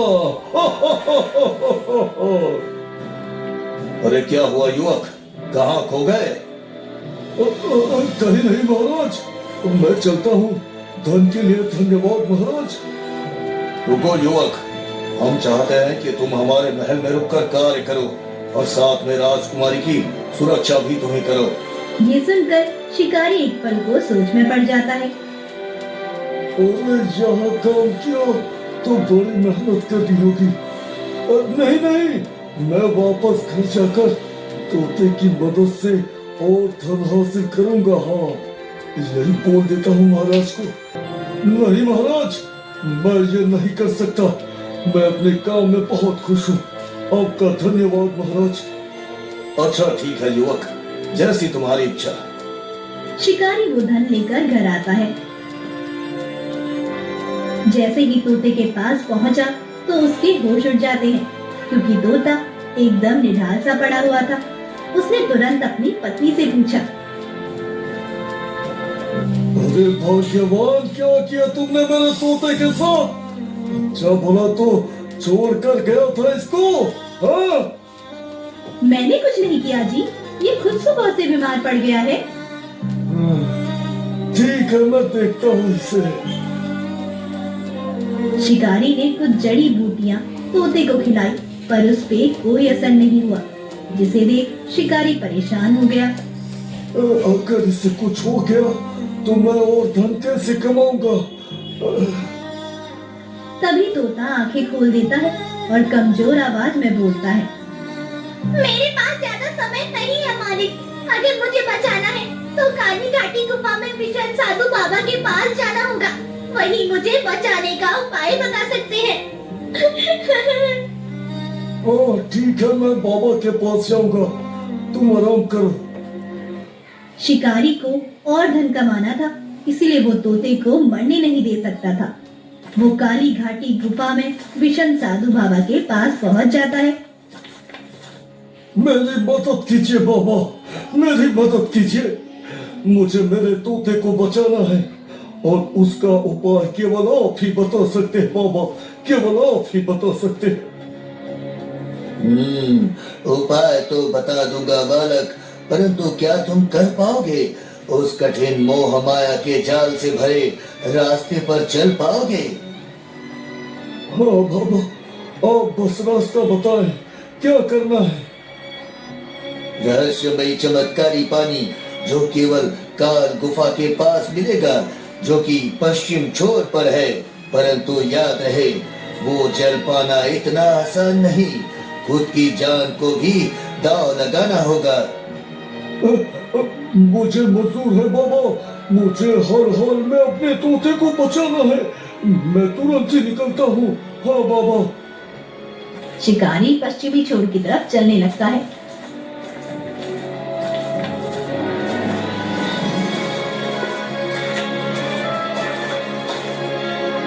जैसे ही वो काल गुफा घाटी के निकट पहुंचने वाला होता है, तभी उसने जो देखा उसे देख वो दंग रह जाता है। ये तो पायल है, मेरी पत्नी। ये यहाँ पिंजरे में कैद है, इसकी जान खतरे में है। मुझे इसको बचाना होगा, मुझे इसे बचाना होगा। इससे पहले शिकारी कुछ करता, तभी एक डरावना सा तांत्रिक वहां आ जाता है। बचा ले अपनी पत्नी को, वरना कुछ ही देर में इसकी गर्दन तन से अलग कर दूंगा और फिर तुम इसे हमेशा के लिए खो देगा। नहीं नहीं नहीं नहीं नहीं, मेरी पत्नी को कुछ मत करना। तुम जो बोलोगे मैं वो करूंगा। मेरी पत्नी को छोड़ दो। बोलो बोलो, मुझसे क्या करवाना है तुम्हें? तुम्हें अपने हाथ को काट कर खून की कुछ बूंदें देनी होगी, जिससे मैं अपनी तपस्या पूरी कर पाऊंगा। ओहो, ठीक है, मैं तैयार हूँ। बस मेरी पत्नी को छोड़ दो, जाने दो उसे। जैसे ही शिकारी तांत्रिक की तरफ बढ़ने लगा, तभी उसके कदम रुक जाते हैं। अरे ये कैसे हो सकता है? पायल तो घर पर थी, तो इस तांत्रिक की कैद में कैसे आ गई? वो साधु बाबा ने भी कहा था कि सब मोह माया होगी, भरम का जाल होगा। हाँ, ये जरूर भरम है। मुझे इस तांत्रिक की बात नहीं माननी है, मुझे आगे बढ़ना है। हाँ। शिकारी तांत्रिक को छोड़ काल गुफा की तरफ बढ़ने लगता है। तांत्रिक गुस्सा होकर पीछे से आवाज लगाने लगता है। अरे बचा ले अपनी पत्नी को, वरना ये मर जाएगी। तू क्या शिकारी, तू ऐसे नहीं जा सकता। अगर तू नहीं रुका तो तू भी पत्थर का बन जाएगा, पत्थर का। हाँ। शिकारी को पूरा यकीन था कि ये भ्रम है। उसने हिम्मत की और आगे बढ़ता गया। तभी वो आवाजें आना बंद हो जाती है। शिकारी ने जैसे ही पलट कर देखा तो हैरान रह गया। वो सब गायब कैसे हो गया? मेरा भरम ही था, सही कहा था साधु बाबा ने। अब मुझे अपनी मंजिल की और बढ़ना चाहिए। अब मुझे वो पानी चाहिए। हाँ। जैसे ही वो कुछ दूर और चला तो फिर दंग रह गया, क्योंकि उसका वही तोता एक डाल पर बिल्कुल स्वस्थ बैठा था। मालिक, आप कहाँ जा रहे हो वो जल लेने? देखो, मैं बिल्कुल स्वस्थ हो गया हूँ। अब आपको कोई जल लाने की आवश्यकता नहीं है। ये कैसे हो सकता है? मेरा तोता तो घर पर बीमार है। बाबा ने बोला था कि जल के बिना तोता ठीक नहीं होगा। नहीं नहीं, इसका मतलब मेरी पत्नी की तरह ये भी एक भरम ही है। हाँ, मुझे आगे बढ़ना होगा। इतना सोच दिमाग को झटक कर शिकारी आगे बढ़ने लगा। मालिक, आगे मत जाइए, आगे खतरा है, रुक जाए। मेरे लिए अपनी जान को जोखिम में न डालें। देखिए, मैं बिल्कुल स्वस्थ हूँ, देखिए। परंतु शिकारी ने मुड़कर ना देखा और कुछ ही देर में वो मोह माया से बना तोता भी गायब हो जाता है। चलते चलते आखिर में वो उस चमत्कारी रहस्यमय पानी के तालाब पर पहुंच ही जाता है। अरे वाह, आखिर ये तालाब में नहीं गया। जल्दी से पानी लेकर इस बोतल में भर लेता हूँ। हाँ। जैसे ही शिकारी पानी लेने लगा, तभी तालाब के अंदर से एक रहस्यमय आवाज आती है। रुक जाओ इंसान, तुम ये जल ऐसे नहीं ले सकते। अगर तुम्हें ये जल चाहिए तो तुम्हें मेरी 2 इच्छा पूरी करनी होगी। अगर नहीं कर पाए तो ये जल तुमको कभी नहीं मिलेगा। अरे तुम कौन हो? मैं जलदेव हूँ, इस रहस्यमय चमत्कारी तालाब का मालिक। जल्दी, मुझे ये जल चाहिए। अगर नहीं मिला तो मेरा तोता मर जाएगा। जल्दी, मर जाएगा। हाँ हाँ, तुम्हें जल मिल जाएगा, पर उसके लिए तुमको मेरी 2 इच्छा पूरी करनी होगी। बोलो, क्या कर पाओगे? और अगर नहीं कर पाए तो ये जल तुम नहीं ले जा सकोगे। ठीक है चलते हो, मेरे पास इसके अलावा कोई और रास्ता नहीं है, तो बताओ क्या करना है। मेरी पहली इच्छा, यहाँ पर एक खूंखार भेड़िया रहता है। वो हर रोज यहाँ पर आता है और पानी पीते पक्षियों को मार खाता है। तुम्हें उस भेड़िए का अंत करना है। हो ठीक है चलते हो, और दूसरी इच्छा क्या है।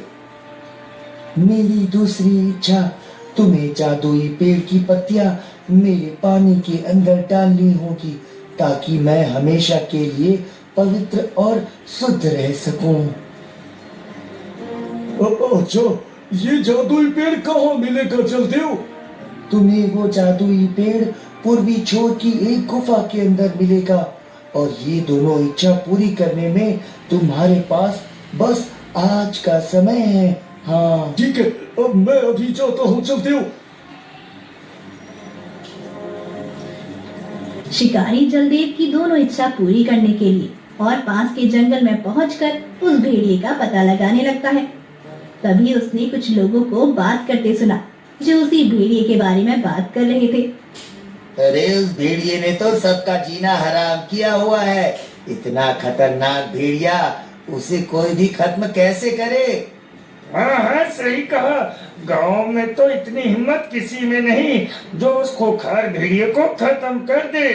अब तो भगवान का कोई फरिश्ता ही हमें उससे बचा सकता है। हाँ अरे अब तो इस भेड़िए को खत्म करना ही होगा।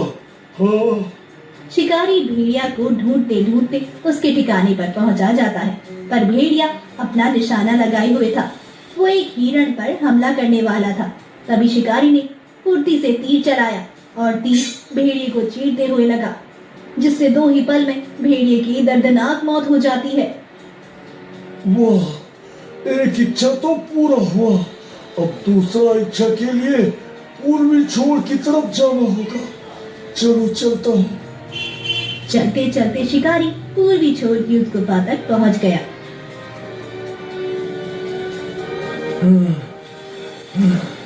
आखिर मैं पहुंच ही गया। बस अंदर जाकर मुझे जादुई पत्तियां लेनी होगी। जैसे ही शिकारी ने अंदर पैर रखा, तभी वो काली अंधेरी गुफा सुनहरी रोशनी में बदलकर एक खूबसूरत सा बाग बन गई। और उस बाग में सबसे अलग और खूबसूरत नजर आता वो सुनहरी पत्तियों का जादुई पेड़। देख शिकारी ने जल्दी से कुछ पत्तियां तोड़कर अपने सामान में रख ली और तुरंत ही वहां से निकलकर जलदेव के पास पहुंच गया। और वो सुनहरी जादुई पत्तियां उस समंदर में डाल दी, जिससे वो तालाब एक खूबसूरत सी खुशबू से महक उठता है। वाह शिकारी, तुमने मेरी दोनों इच्छाएं पूरी कर दी। ना सिर्फ इच्छाएं पूरी की, बल्कि मेरा जीवन सुकून से भर दिया। अब मैं तुमको आज्ञा देता हूँ ये जल लेने की। ले जाओ ये जल। बहुत बहुत धन्यवाद चलती, बहुत बहुत धन्यवाद। शिकारी वो जल लेकर जल्दी से वापस साधु बाबा के पास पहुंचता है और उन्हें सब बता देता है।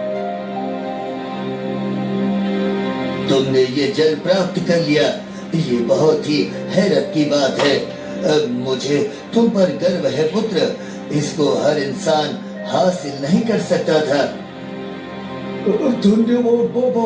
अब ये बताओ, इससे मेरा तोता ठीक कैसे होगा। तुम इस जल की कुछ बूंदे तोते के ऊपर डाल देना, वो तुरंत ही स्वस्थ हो जाएगा। हाँ अच्छा ठीक है बाबा, अब मैं चलता हूँ। प्रणाम। शिकारी घर पहुंचा तो देखा तोता बेहोश पड़ा था। शिकारी ने जल्दी से जल की बूंदें तोते पर डाल दी। कुछ ही पल में तोता उठकर इधर उधर खुशी से कूदने लगा। मैं ठीक हो गया, मैं पहले की तरह स्वस्थ हो गया। अब मैं फिर से भविष्य देख सकता हूँ। तोता और शिकारी दोनों ही बहुत खुश हो जाते हैं और फिर तोता शिकारी को भविष्य बताता और शिकारी उससे धन हासिल करने लगा। दोनों ही अपना जीवन खुशी खुशी बिताने लगे। साथ में शिकारी की पत्नी खुश थी कि अब कम से कम शिकारी किसी मासूम की जान नहीं लेता और ना ही गलती करता है।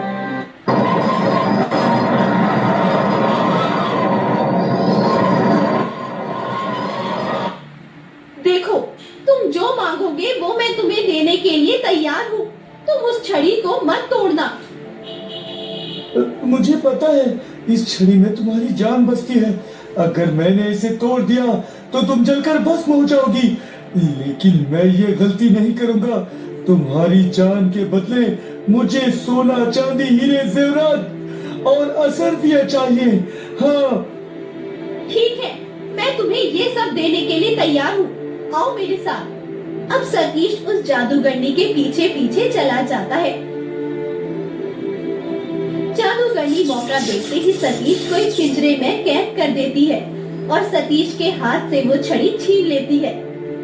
पुराने समय की बात है, विशनगढ़ नामक राज्य में एक सतीश नाम का एक चोर रहा करता था। वो पूरे दिन घर में सोता और रात होते ही निकल पकड़ता था चोरी करने के लिए। उसकी पत्नी मीरा उसके चोरी करने से बहुत खफा रहती थी, पर सतीश उसकी बात मानता ही नहीं था। एक दिन वो सभी गांव वालों के सोने के बाद चोरी करके लौटा। उसने सामान देखा तो उसकी भावें सिकुड़ गई। वो अपनी पत्नी से बोला, इतनी मेहनत से चोरी कर ताकि बुरे समय में उनके कुछ काम आ सके, और आप उसी धन को चुरा लाते हो। भगवान के लिए ये काम छोड़ दीजिए। हमें मेहनत मजदूरी करके खाना है, चोरी का खाने में, और मेरे बच्चे नहीं खाएंगे अब से। तुम तो हर दिन यही बोलती हो और फिर खुद खाती हो और बच्चों को भी शौक से खिलाती हो। मेरी तो ये समझ में नहीं आता, जब ये सब खाना है तो रोज रोज का कलेश क्यों करती हो? मेरी भी कमाई मेहनत की है, इतना आसान थोड़ी है चोरी करना। हाँ, आपको पता है मैं कहीं जा नहीं सकती बच्चों को लेके। बिना खाए जिंदा नहीं रह सकती, इसीलिए खाना पड़ता है। हाँ, तो चुपचाप आराम की जिंदगी गुजारो और आइंदा कभी मेरे काम को गाली ना देना। मैं इस काम को नहीं छोड़ने वाला। हाँ, इतना बोलकर सतीश वहाँ से उठकर चला गया और मीरा हर दिन की तरह खुद को कोसने लगी। उनका रोज का यही था, ना मीरा चोरी का माल घर में पसंद करती थी और ना सतीश चोरी करना छोड़ता था। सतीश आराम से जाकर सो गया और मीरा ऐसे ही बैठी आंसू बहाती रही।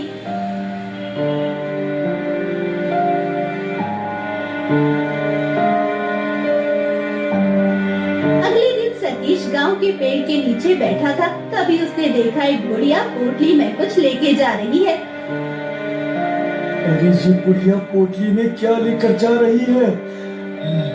मुझे पता करना होगा। हाँ, अरे काकी, कहाँ इस उम्र में बोझ उठाएगी? ला, तेरे घर तक तुझे छोड़ देता हूँ। तेरा घर भी मेरे घर के पास ही है। ला, मुझे दे। हाँ बेटा, इस उम्र में अब बोझ उठाया नहीं जाता।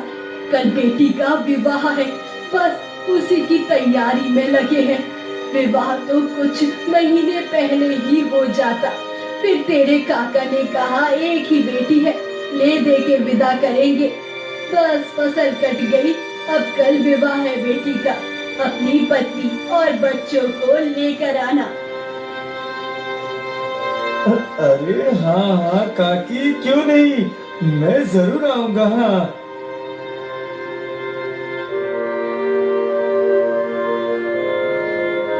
वो दोनों बात करते करते बुढ़िया के घर तक आ गए। सतीश ने कहा, काकी, ये पोटली को कहाँ रखना है? यहाँ रख दे बेटा, कोने में। एक रात की ही बात है। सतीश वो पोटली वहाँ रखकर अपने घर चला जाता है। कल बुढ़िया की बेटी का विवाह है, जरूर कुछ कहने और धन बुढ़िया के घर में रखा होगा। आज रात बुढ़िया के घर में ही चोरी करूंगा। हाँ।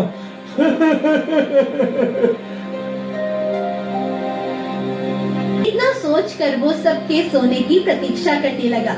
जैसे ही आधी रात हुई, सतीश उस बुढ़िया के घर की ओर चल दिया और जल्दी जल्दी सारा सामान समेट लिया और अपने घर की ओर चल दिया। घर आकर उसने देखा उसकी पत्नी सो रही है। सतीश ने उसको जगाया और बोला, अरे भाग्यवान, आज तक मैं तुमको कोई गहने नहीं दे पाया। आज तुम्हारे लिए गहने लाया हूँ। देखो तो जरा। हाँ? कहाँ चोरी की आपने? अरे छोड़ो ये सब बस। देखो कितने सुंदर सुंदर गहने। देखो तो। हाँ? मुझे गहने नहीं चाहिए, अपने पास रखो अपनी मेहनत की चोरी की कमाई। मीरा उठकर दरवाजे पे बैठ गई।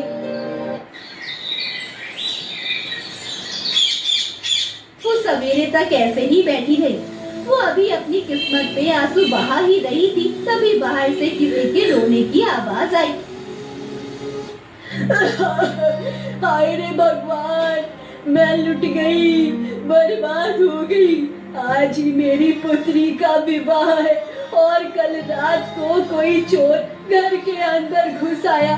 मैंने पुत्री के विवाह के लिए जो धन और गहने बचा कर रखे थे सब ले गया। उसकी आवाज सुनकर मीरा भागते हुए आई। सतीश भी बाहर आया। अरे काकी क्या बात कर रही है? गांव में चोर घुस आया है। तू आवाज लगा लेती तो हम लोग यही तो रहते हैं। जाने नहीं देते उस चोर को। हाँ बता दे रे। बेटा मुझे पता ही नहीं लगा चोरी कब हुई। सतीश बुढ़िया के साथ खड़ा होकर चोर की काफी देर तक गाली देता रहा और मीरा उसको घूरती रही।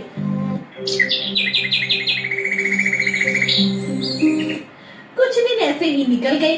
सतीश ने वो सारा धन और गहने भी बेच दिए। कुछ ही दिन में वो सब भी खत्म हो गया।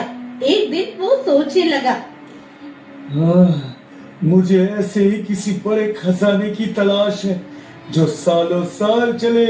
बुढ़िया के घर से चोरी करने के बाद बड़े सुकून के दिन गुजरे हैं, पर अब फिर से वही सब दिन आ गए हैं, फूटे टूटे। मुझे कुछ और सोचना होगा। हाँ। होते ही वो चोरी करने नहीं गया, जंगल की ओर चल दिया। वहाँ एक पेड़ के नीचे एक आदमी बैठा हुआ था। सतीश को देखते ही वो बोला, अरे कब से मैं यहाँ तेरी प्रतीक्षा कर रहा हूँ। दिन में तूने बोला था मिलने के लिए। सब ठीक तो है ना भाई? अपने धंधे का बस ऐसा ही है। कहीं तुमको चोरी करते हुए किसी ने देख तो नहीं लिया है? अरे ऐसा नहीं है मोहन। मैं ये सोच रहा था, हम दोनों रात दिन मेहनत करते हैं और हाथ क्या लगता है, थोड़ा बहुत धन हम जान पे खेल कर चोरी करते हैं। इसलिए इन गरीबों में गुजारा क्यों करें? हाँ। अरे तो कहना क्या चाहता है भाई? साफ साफ बोल। अरे मैं ये चाहता हूँ हम छोटी मोटी चोरी छोड़ के कहीं बड़ी जगह पर हाथ मारे। हमें महल में चोरी करनी चाहिए, उससे हम एक ही बार में माला माल हो जाएंगे। हाँ नहीं तो ना ना ना, ये तो सोचना भी मत। गांव में चोरी करना फिर भी आसान है, कोई पहरेदार नहीं होता। पकड़े भी जाए तो भागने का रास्ता भी है। यदि महल में पकड़े गए तो राजा पूरी जिंदगी के लिए कारावास में डाल देंगे। हाँ।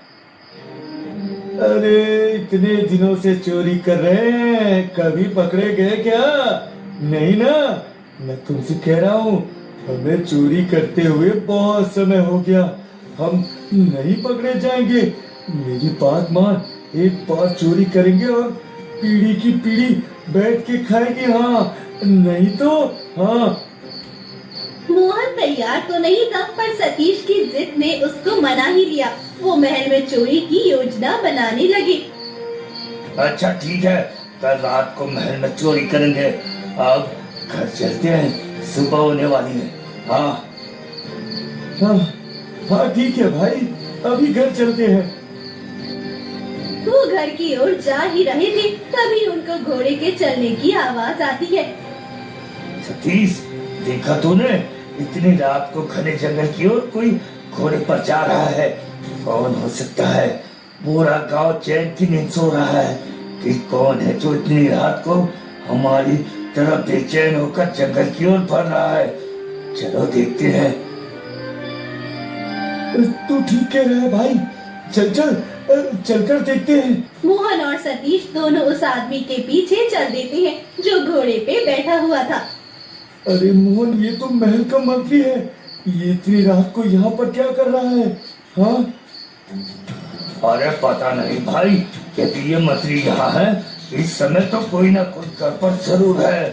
हमें इसके पीछे पीछे चलकर देखना चाहिए। हाँ, दोनों उसके पीछे पीछे चलने लगे। मंत्री ने आसमान की ओर देखा। सुबह होने में कुछ ही समय बाकी था। मंत्री ने एक मंत्र पढ़ा। नमस्ते श्री नमस्ते श्री नमस्ते श्री नमो नमः नमो नमः। उसके मंत्र पढ़ते ही वहाँ एक तोता आया और देखते ही देखते वो तोता एक सुंदर सी छड़ी में बदल गया। ये देखकर मोहन और सतीश बहुत हैरान हुए। अरे ये तोता छड़ी में कैसे बदल गया? अरे वही तो मैं भी सोच रहा हूँ भाई, ये कैसे छड़ी में बदल गया? मंत्री ने उस छड़ी को हाथ में लिया और एक गुफा के पास आया।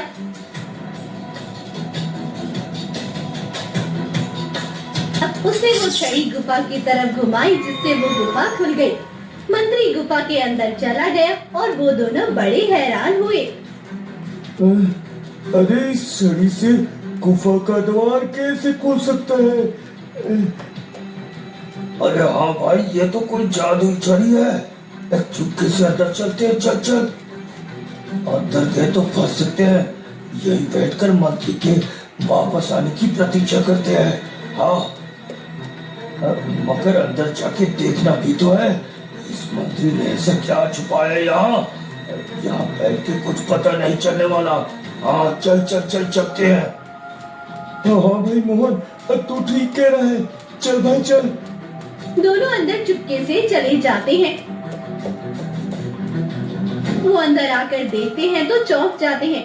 यहाँ मंत्री ने राजा का ढेर सारा खजाना छुपाया हुआ था। वाह, कितना खजाना है मेरे पास।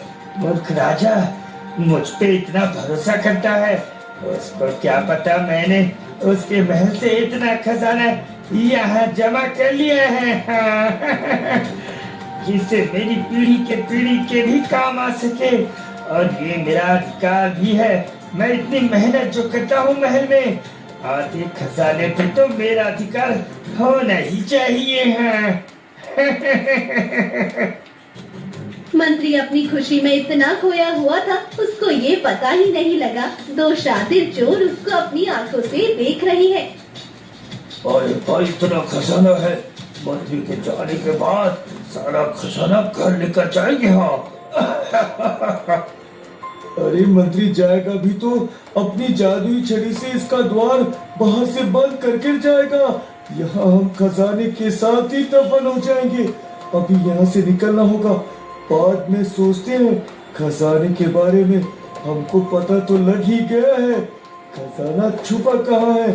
हाँ हाँ हाँ ठीक है, तुम सही कह रहे हो, हमें भी चलना चाहिए। फिर मंत्री ने वहाँ कुछ और खजाना रखा और वापस जाने के लिए मुड़ने लगा। उससे पहले ही सतीश और मोहन चुपके से वहाँ से खिसक गए।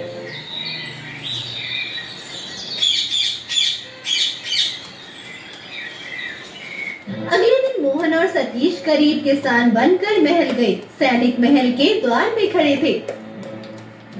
हमें मंत्री जी से मिलना है। हाँ अरे मंत्री जी तो महाराज के साथ राज्य की भलाई के लिए जरूरी बात कर रहे हैं। आप उनसे नहीं मिल सकते अभी, चलो जाओ। अरे हमें उनसे बस कुछ ही देर का काम है और बहुत मुसीबत में है। गांव में मुसीबतों के पहाड़ टूट रहे हैं। क्या करें कैसे करें कुछ समझ नहीं आ रहा। इसका हल मंत्री जी ही निकाल सकते हैं। हाँ एक बार मंत्री जी से मिलवा दीजिए, आपकी बहुत कृपा होगी। हाँ सैनिक ने देखा वो दोनों बहुत परेशान लग रहे थे। सैनिक ने हाँ में सर हिलाया। अच्छा ठीक है, मैं अभी मंत्री जी को बता कर आता हूँ, रुको यहीं।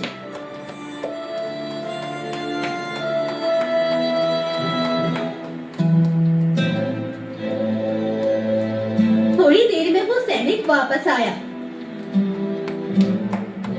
अच्छा मंत्री जी तुमसे मिलने के लिए तैयार हैं, तुम अंदर जा सकती हो। हाँ वो दोनों अंदर चले गए।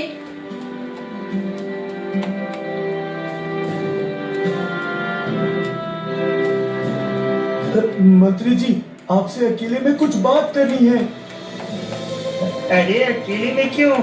यही बोलो सबके सामने। हाँ। नहीं, हमें आपसे अकेले में ही बात करनी है। कुछ बात ऐसी है जो सिर्फ आपसे ही कर सकते हैं हम। हाँ। अच्छा ठीक है, चलो। वो दोनों के साथ बाहर आ गए। अब मंत्री जी वहाँ अकेले थे। जब सतीश ने मंत्री से अकेले में बात करने की बात रखी तो महारानी का माथा ठनका। वो चुपके से उठकर उनके पीछे पीछे चल दी और कुछ दूरी पे छुपकर उनकी बातें सुनने लगी। मंत्री उन दोनों की ओर देखकर बोला, अच्छा बोलो, क्या बोलना चाहते हो तुम? हाँ बोलो। मंत्री जी, मैं आपका भविष्य देख सकता हूँ। मुझे पता है कल क्या होने वाला है और आज क्या हो चुका है। हाँ। तुम्हें मूर्ख बनाने को नहीं मिला हूँ। अरे जाओ जाओ यहाँ से जाओ, और भी काम है मुझे। तुम्हारे जैसे पता नहीं कितने आते हैं रोज महल में। चलो जाओ यहाँ से। हाँ कहीं क्या। मैं सच कह रहा हूँ मंत्री जी। आप बोलो तो मैं आपको कुछ आपके बारे में भी बता सकता हूँ। जैसे कि जंगल में वो आपका तोता जादुई छड़ी में बदल जाता है। उस गुफा के अंदर आपने राजमहल का खजाना छुपा कर रखा है, राजा और महारानी की। हाँ, चोरी से। हाँ। ये सुनकर मंत्री बेचैन हो उठा। उसने चारों तरफ देखते हुए कहा, जल्दी से बोलो, और क्या क्या जानते हो तुम उसके अलावा? हाँ, जल्दी से बोलो। अरे मैं ये भी जानता हूँ, जहाँ वो खजाना है उसके नीचे खुदाई करो तो और भी खजाना मिलेगा। उसके नीचे बहुत खजाना दफन है। यदि आपको हमारी बात पे यकीन नहीं होता तो हम वापस चले जाते हैं। हाँ। इतना बोलकर वो दोनों जाने लगे तो मंत्री ने कहा, मुझे तुम्हारी बात पर यकीन है, मैं करूँगा वहाँ खुदाई। मुझे और खजाना चाहिए। हाँ, मुझे और खजाना चाहिए। सतीश और मोहन बहुत खुश हुए। आज रात को तुम दोनों मुझे उसी जंगल में मिलना, मैं तुम्हारी प्रतीक्षा करूंगा। हाँ। महारानी ये सब सुनकर अचंभित रह गई। मंत्री ने हमारे राजमहल में चोरी की, वो भी इतनी सारी। मुझे तो पहले से ही मंत्री पे शक था, पर महाराज मेरी बात सुनने तक ना। आज कुछ भी हो जाए, महाराज को मेरी बात सुननी पड़ेगी। आज मैं उनको मंत्री का सच बता कर रहूंगी, चाहे कुछ हो जाए। महारानी भागते हुए राजा के पास आई। महाराज, महाराज गजब हो गया। अरे क्या हुआ? तुम इतनी परेशान क्यों हो? क्या हुआ बताओ मुझे। मंत्री ने महल में चोरी की है। कोई छोटी मोटी चोरी नहीं, बहुत बड़ी चोरी। और उसने वो सारा खजाना जंगल की गुफा में छुपा कर रखा है। वो हमारे महल में काम करती है।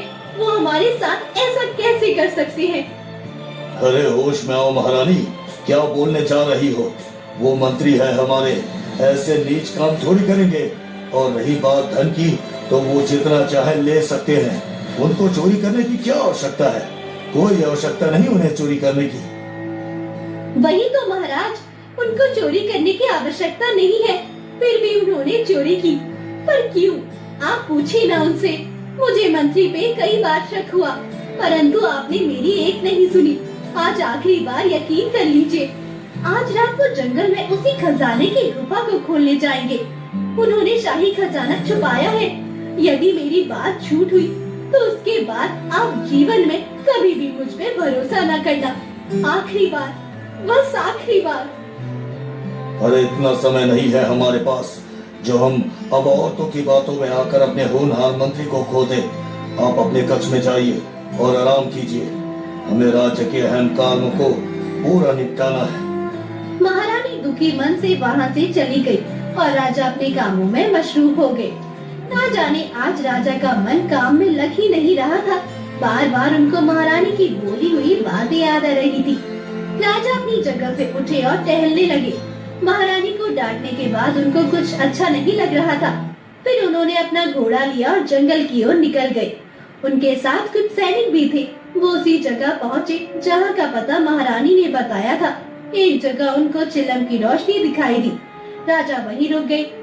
महाराज, आप यहीं रुकिए, खतरा हो सकता है। हम जाकर देखते हैं महाराज। हाँ, कुछ देर तुम यहीं रुको, मैं अंदर जाकर देखता हूँ। जल्दी बताओ, कहाँ दफन है खजाना? मैं खुदाई करूंगा और आपस में हम लोग 3 हिस्सों में बांट लेंगे उसे। हाँ, बताओ कहाँ है वो? मंत्री भाई, ये सब खजाना ही तो है। चलो बांटो इसको 3 हिस्से में। हाँ। अरे ये क्या बोल रहे हो तुम? हाँ मंत्री जी, सतीश भाई ठीक कह रहे हैं। ये कोई भविष्य देखने वाला नहीं, चोर है चोर। वो भी ऐसे चोर जो आज तक पकड़े नहीं गए। हाँ ये तुमने ठीक नहीं किया। तुम कहीं भी चोरी कर सकते हो, पर मेरे खजाने को नहीं चुरा सकते। मैं तुमको कारावास में डलवा दूंगा, सारी जिंदगी वही सड़ना। हाँ, बता रहे हूँ। अरे कारावास में तो तब डालोगे ना मंत्री जी, जब राजा हुक्म देंगे। उसके पहले नहीं डाल सकते ना। अब इस खजाने के 3 हिस्से करो और बांटो हमें, नहीं तो अभी जाकर राजा को सारा सच बता देंगे। फिर इस खजाने का एक हिस्सा भी नहीं मिलेगा आपको। हाँ। उसकी बात सुनकर मंत्री बुरी तरह डर गया। उसका राज अब 2 शातिर चोरों के सामने आ चुका था। उसने मन में सोचा, अभी इस खजाने के 3 हिस्से करने में ही भलाई है, कुछ तो हाथ लगेगा। राजा को इन्होंने सच बता दिया तो कुछ हाथ नहीं लगेगा। और कारावास अलग से मंत्री ने जल्दी से कहा, अरे नहीं नहीं, ऐसा नहीं करना। मैं इस खजाने के 3 हिस्से करने के लिए तैयार हूँ। हाँ, ऐसा बिल्कुल मत कहना। सतीश और मोहन बहुत खुश हो गए। अभी वो तीनों कुछ बोल पाते, तभी उनको राजा की आवाज सुनाई दी। मंत्री, मुझे तुम पर कितना भरोसा था। तुम्हें मेरे भरोसे को तोड़ना नहीं चाहिए था। हाँ। तीनों ने सामने देखा जहाँ राजा खड़े हुए थे। उनका चेहरा मुरझाया हुआ था। सतीश और मोहन ने एक दूसरे को देखा और इशारा किया। राजा ने उन दोनों की ओर देखा तक नहीं और मंत्री की तरफ बढ़े। उनको देखकर लग रहा था जैसे किसी ने उनकी आंखों से पट्टी हटा दी हो और वो ये सब सह नहीं पाए हो। मोहन और सतीश मौका देखकर वहाँ से खिसक लिए। मंत्री, मैं तुम पे इतना भरोसा करता था, तुमने मेरे साथ ऐसा क्यों किया? महारानी मुझे बार बार बोलती रही, परंतु मैंने उसकी एक न सुनी। मैं आपके लिए अपनी महारानी से लड़ता रहा, जलील करता रहा उनको, और फिर भी आपने मेरी ही पीठ पर वार कर दिया। हाँ। मंत्री जी जो ना जाने कब से चुप था, अचानक हंसने लगा। महाराज, आपको एक आंख खुली रखनी चाहिए थी ना। किसने कहा था अंधे होके विश्वास करने को? अब सच सामने आ ही गया तो मुझे मजबूरन आपको मानना होगा। अफसोस होगा, परंतु मैं मजबूर हूँ। अपना सच सामने आने के बाद आपको मानना ही पड़ेगा। वो क्या है ना, मैं कारावास में नहीं जा सकता। हाँ। इतना बोलकर मंत्री ने एक झटके से राजा के ऊपर तलवार से वार करना चाहा। उससे पहले ही राजा के सैनिकों ने मंत्री को पकड़ लिया। बहुत डर था ना तुम्हें कारावास में जाने का, अब बाकी की जिंदगी वहीं गुजारना। हाँ। सैनिक राजा के साथ मंत्री को लेके महल आए और मंत्री को कारावास में डाल दिया। महारानी ये सब देखकर हैरान थी। राजा ने महारानी से कहा, महारानी, हम शर्मिंदा हैं। हमने आपकी बात को समझने में बहुत समय लगा दिया। हम शर्मिंदा हैं महारानी। हर चीज का एक समय होता है महाराज, आप ऐसे दुखी ना हो। मुझे खुशी है आपने उस मंत्री को आखिर पकड़ ही लिया। अब हमारा राज्य सुरक्षित है। राजा और रानी खुशी खुशी अपनी जिंदगी बिताने लगे और मंत्री को भी उसके किए की सजा मिल गई। मंत्री की सजा देख के अब सतीश ने भी चोरी करना छोड़ दिया। वो भी राजा से बाल बाल बचा था। ये डर उसके दिल में बैठ गया। अब वो और उसकी पत्नी मीरा मेहनत से काम करते और खाते थे। महल से ही नहीं, गांव में से भी चोरी करने